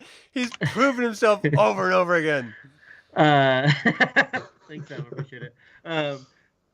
Just, I think we try to observe them from up here, see what we can see. Maybe try to count them. 1, 2, 3, 4. Honey, did you say try to count them? Yeah, weren't we supposed to count them and tell him how many people there were? That's what the guy wanted. Can we see figures from here? You No, I mean, we're you in can the see bushes. people I can't below see anything you, from and here. We have to go over to the edge. We got thinking to do. But yeah, so I that's what Kithris would pitch, is that we try to like observe them from the top of this thing, because this guy would take them a minute to get up to us anyway. Right. Right. And so like I think Kithris, before they would have gone to bed, would have pulled the rope up and like left it tied so we could get back down. Okay. But he would have pulled it up and left it coiled up at the top. Smart. So I mean, it would take them to get a minute to get to us. So if we had to beat feet, we could. Right. Right. But I think that's- assuming they don't have an underground trap door waiting right behind you. If it's Right your now. game, I'm sure there is. So- There's not. I'm just There's saying. 18 trapdoors. We slept on them. They were yeah, I trying to think get that's- out, but they couldn't. There was bars on them. So that would be Kithris's pitch, would be to come back out here to the edge of the cliff Right. and try to observe and just like we can see what they're doing. If it doesn't seem like they're going anywhere, like maybe we can wait till the next night. If they are packing up to leave, then maybe we need to make a different plan. Okay. Give me a perception check, everyone, please. Hello. Hello. 17. Nice. Perception. All right, respect. 8. 7. Henry. 16. Henry has Hen- flaws. I perceive nothing. He's No, still hungover. You're from pretty the night sure it's the before. exact same like ladybug that comes crawling by. Yeah. Like, I made some wait a friends last second. night. I woke up with a hangover. Beatrice, is that you? These dwarven spirits are really strong. Boros didn't do so great. Is that everyone? 1, 2, 3, 4, 5, 6. Okay. All right. Yep. Together, you cobble together the idea that there's probably around 200 or so people mixed between humans and dwarves and ogres and kobolds, goblins, all sorts of different types of creatures. You're pretty sure that there is like a prisoner encampment, because every once in a while this group of more emaciated, slower moving humans comes from this sort of area right here and moves out to do various tasks that they're told to do, whether it's Sorry. cleaning, Can you little- ping that one more time? Sorry. Oh yeah. I was typing I'm notes. Oh, I'm Okay. so close. So this is the prisoners. It this seems is to the be cave that, of yeah. wonders. Now, Henry's a little out of it last session. That was like the Liam Neeson guy or something like that, right? That was talking about the prisoner. What? There's this Neeson or something. I remembered it by Liam Neeson. So that was the name or What are something. you Oh, talking about? His name was Nessim Waladara. Waladro? What? Nessun Waladro? The guy that's the monk. I can't say these names, Adam. Leosin Erlenthar. No, not that's the guy that we're looking for. Yeah. The monk that we talked to is Nessun. Oh, yeah. Yeah, Yeah. see? Liam Neeson. You know. Wait, what did you say about him? That we're looking for his friend. Right, Leosin Erlenthar. Henry was a little asleep last session. He was really quiet. Soup. I heard he was Squire. off killing people, personally. Eh, what it I heard. happens. I don't know if it's true. I also heard he has herpes. You can't get rid of that. Yeah, it's Valentine's Day. What can you do? Just tying up some loose ends. Meh. So, I mean, you assume that's where the preponderance of prisoners are being kept. And there's hundreds of soldiers down there. So this is something that you either have to, like, really bluff your way into, or through wild subterfuge and incredible skill, like, maneuver at the best of times. Well, we could purchase some friends down there. Potentially. They could be full of crap and turn on us and rat us out too, so you never know. Yeah. What do you want to do? I have a +5 to persuasion and a +4 to deception. I've got a mask and a cloak. Let's put it We together. can put on a show. Does it seem like, as we're observing this camp, does it seem like they're not going anywhere? Like there's no breaking down of camp? Like this is where they're hanging out, right? Oh, this is 100% an encampment. Okay.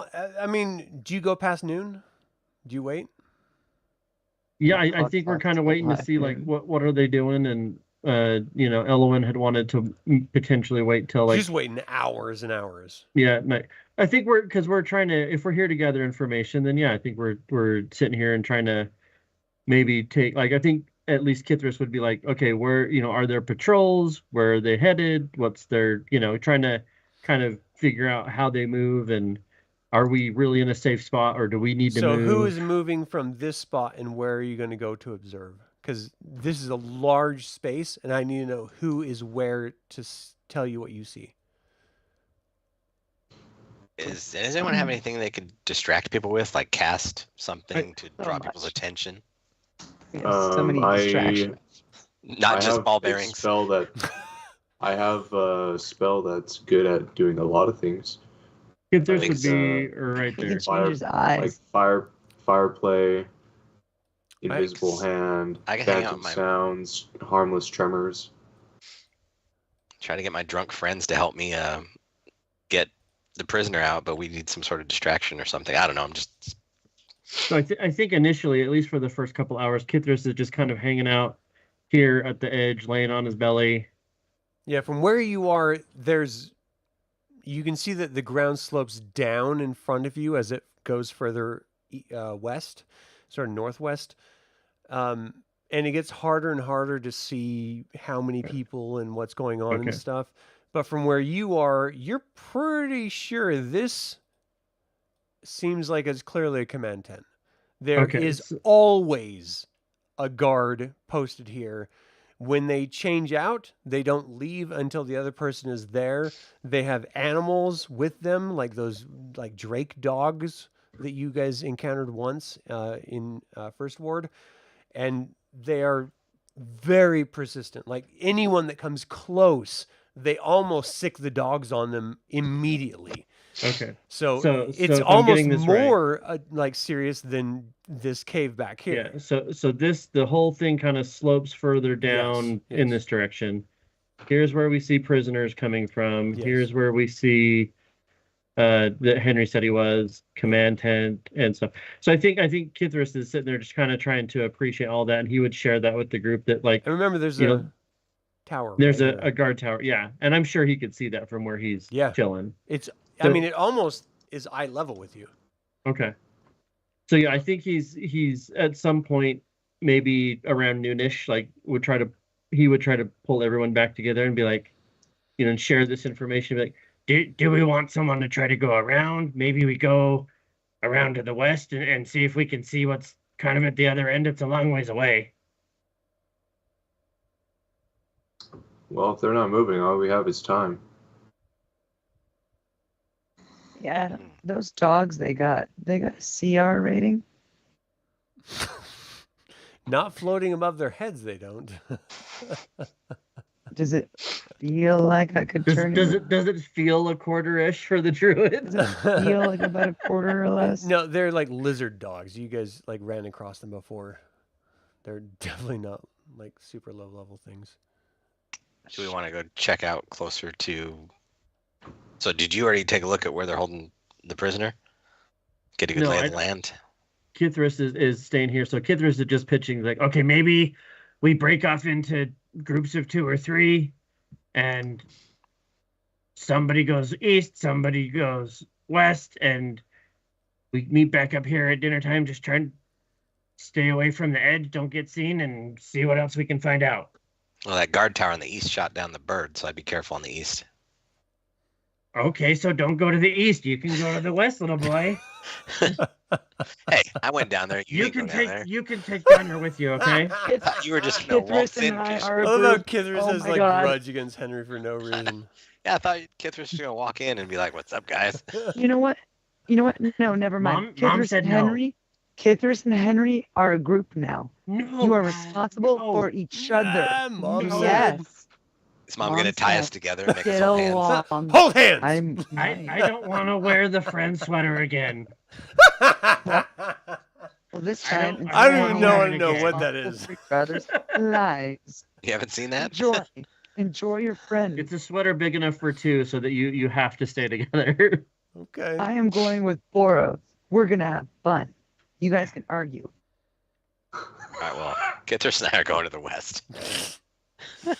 All right, Boros and Lehigh. What were you guys doing? That wasn't official. I just yelled it. We don't have to go with that Boros after they left. I Okay. Wow. I mostly She's want like, to wait. I don't want to be with you, actually. Yeah. I mostly exactly want those it words. to become nightfall so that I could sneak around and get a better view during the night. You had Since I a have dark full vision. night to What? do this. I don't understand you people. Yeah. All We're right. cautiously optimistic. All right. So who's moving to the west? It sounds like Kithris and Boros. All right, as you Or, guys start Kithris to and move Henry. to the west, you start to see some commotion unfolding as people from the guard tower are shouting down at other groups. It's still, the distance is too much to really actually pick up any words or anything, but the body language is that there clearly was supposed to be a check-in that never happened. And like the entire camp goes on guard now. And it seems like the guard patrols have tripled. And at this point, the entire place is on alert. So, do you think we have enough info to head back and tell them what we know right now? We need to try to save our friend, though. I think they might have figured out that the people at the back ain't coming. Yeah, you guys Your had guard. an opening and you squandered it, wanting to rest. Like babies. Wanting to sleep. Be heroes! Well, first Fight you're through like- it! First, Take you're like, what no we one got can to see get out. anything, so what are you doing all night? There's check-in intervals that any organization has that you guys are, you were Yeah. definitely aware of when you ran into this Sure. group and stuff. So you So we're guys waited terrible. until they were alerted for it. So this is kind of on you. Worst heroes ever. I guess if do we see anybody that seems to be coming up our direction? No. Okay, then I think Kithris will look at Henry and be like, well, let's go see if we can find the monk guy. And he'll suggest that we head over, like along the edge over to, here.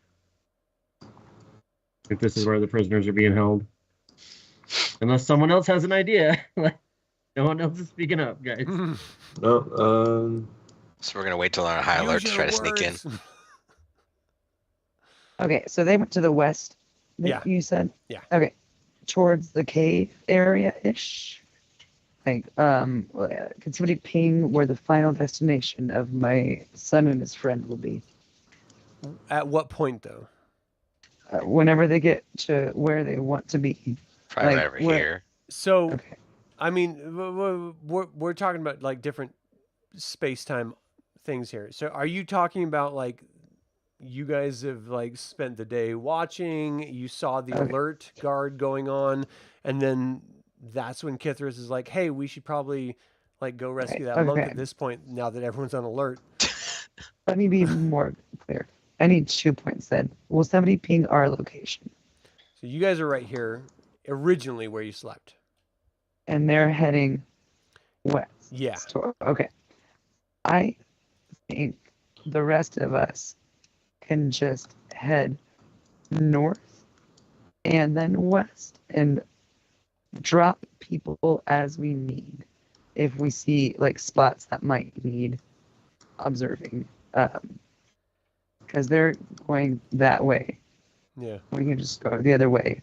So if you're going north and east, you know that there's this tower that's almost eye level from where you are right here that is overlooking the entire sort of depression valley of the encampment.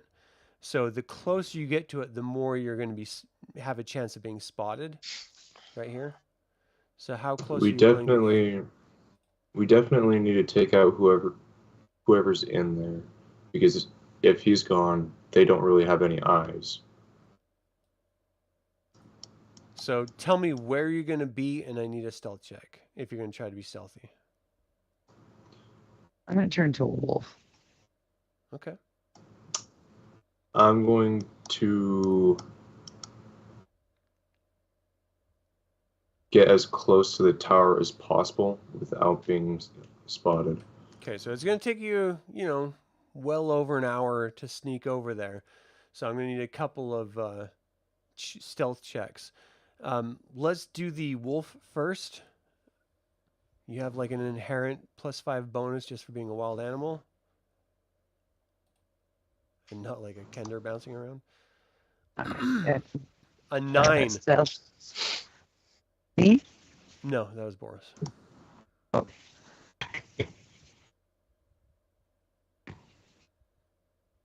14. So they don't seem to notice you at all, but Boros, on the other hand, they clearly see out and call out, "There's someone over there!" And you see arrows sort of flying your direction. What do you do when you see the arrows coming? Start moving out of the way. Like back from where you came, or? No, because if I go back to where I came, it'll probably lead their eyes over to spotting everyone else. So I'm just going to proceed moving towards the tower. So you're going to keep moving toward them? Yep, and can I use my mage hand to potentially catch those flying arrows? No, that is beyond the spell's capability. No. So you're like moving toward them at a distance. They see you at a distance. They start firing at you, and you keep moving toward them. So I'm going to have them do attack rolls against you as you keep moving toward Zigzags. them. Serpentine. This is the worst. All right, hold on.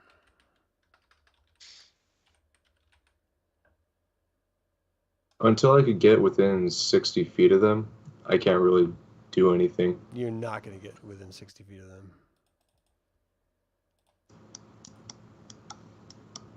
Not without them seeing and reacting to you at all. I mean, you're already spotted, so they're hyper focused on your area right now. So anyone coming from this direction is going to have a much more difficult time because they're super focused on you. Why did that do 3? Can we move our minis? I know I'm in charge of that, but like, how far did we get? Actually, what I'm going to do is... Hold on. You got to deal with some attack rolls here.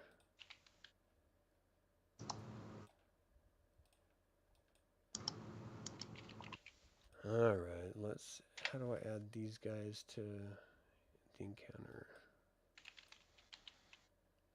Add to encounter. And then where is... Oh, this map is driving me nuts. I gotta move Lehi and Boros as you're moving north. Lehi is not being focused on, but Boros is.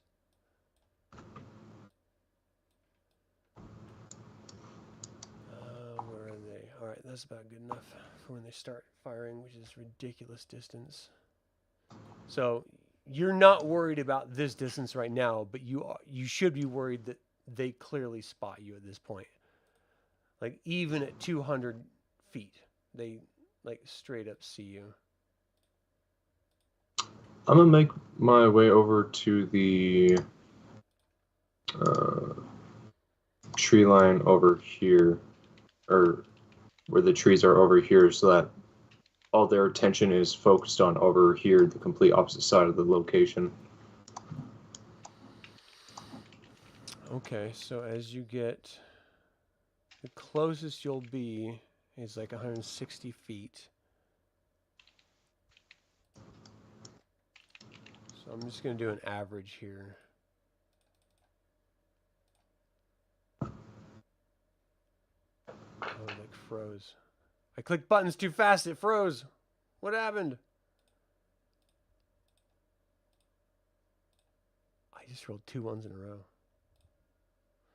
Wow, 2 1s, a 6, and a 7.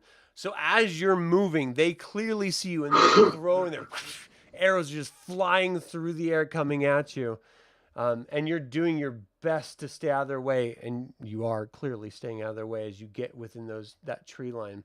Lehi, what are you doing while he is clearly leading their attention? I am getting my body low to the ground and making my way downtown towards, more towards the guard tower. I don't know why that's my mission right now, but my wolf brain has decided. Can you move yourself to where you're wanting to move?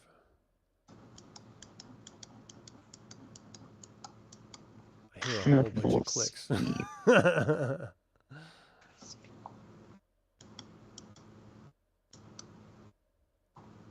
Sorry, this map is huge. Where am I? Yeah, right there. Thank you. Oh, wonderful. Thank you, random pinger. Thank Ping you. person. 40 feet. I'm kind of hugging the edge of this cliff, just staying low. And I'm going to be here. I think we're at So is your 40. plan to go to the tower level? Or to stay up? What is the foliage situation? Just It's grass? pretty sparse, yeah, where you are right now. Like, you're doing a good job blending in for 2 reasons. One, you're a wolf, and so you're low to the ground anyway, but also they're paying attention to Boros as he's moving off. Yeah. I'm going to lay on my belly and just get information right now. And scan the area. I don't really know what to do yet, but... Right, from where you are right now, you can tell that there's 4 different people in this tower that clearly don't have a chance of hitting Boros way out here, but they're clearly aware of him, and they're hyperactively focused on this entire space right here. You can see that there is clearly some sort of command tent here. There's a guarded something down here. You can see tents filled with commotion and activity. You see guard patrols regularly traversing this entire encampment here. I mean... Yeah, okay. This is an active area.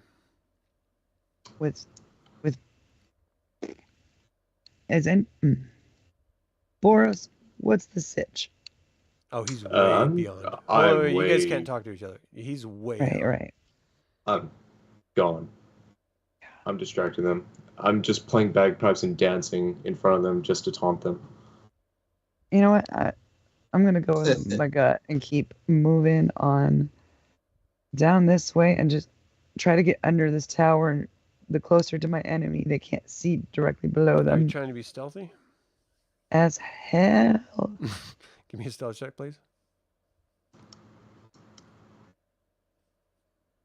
So that plus I need to. Oh, nice.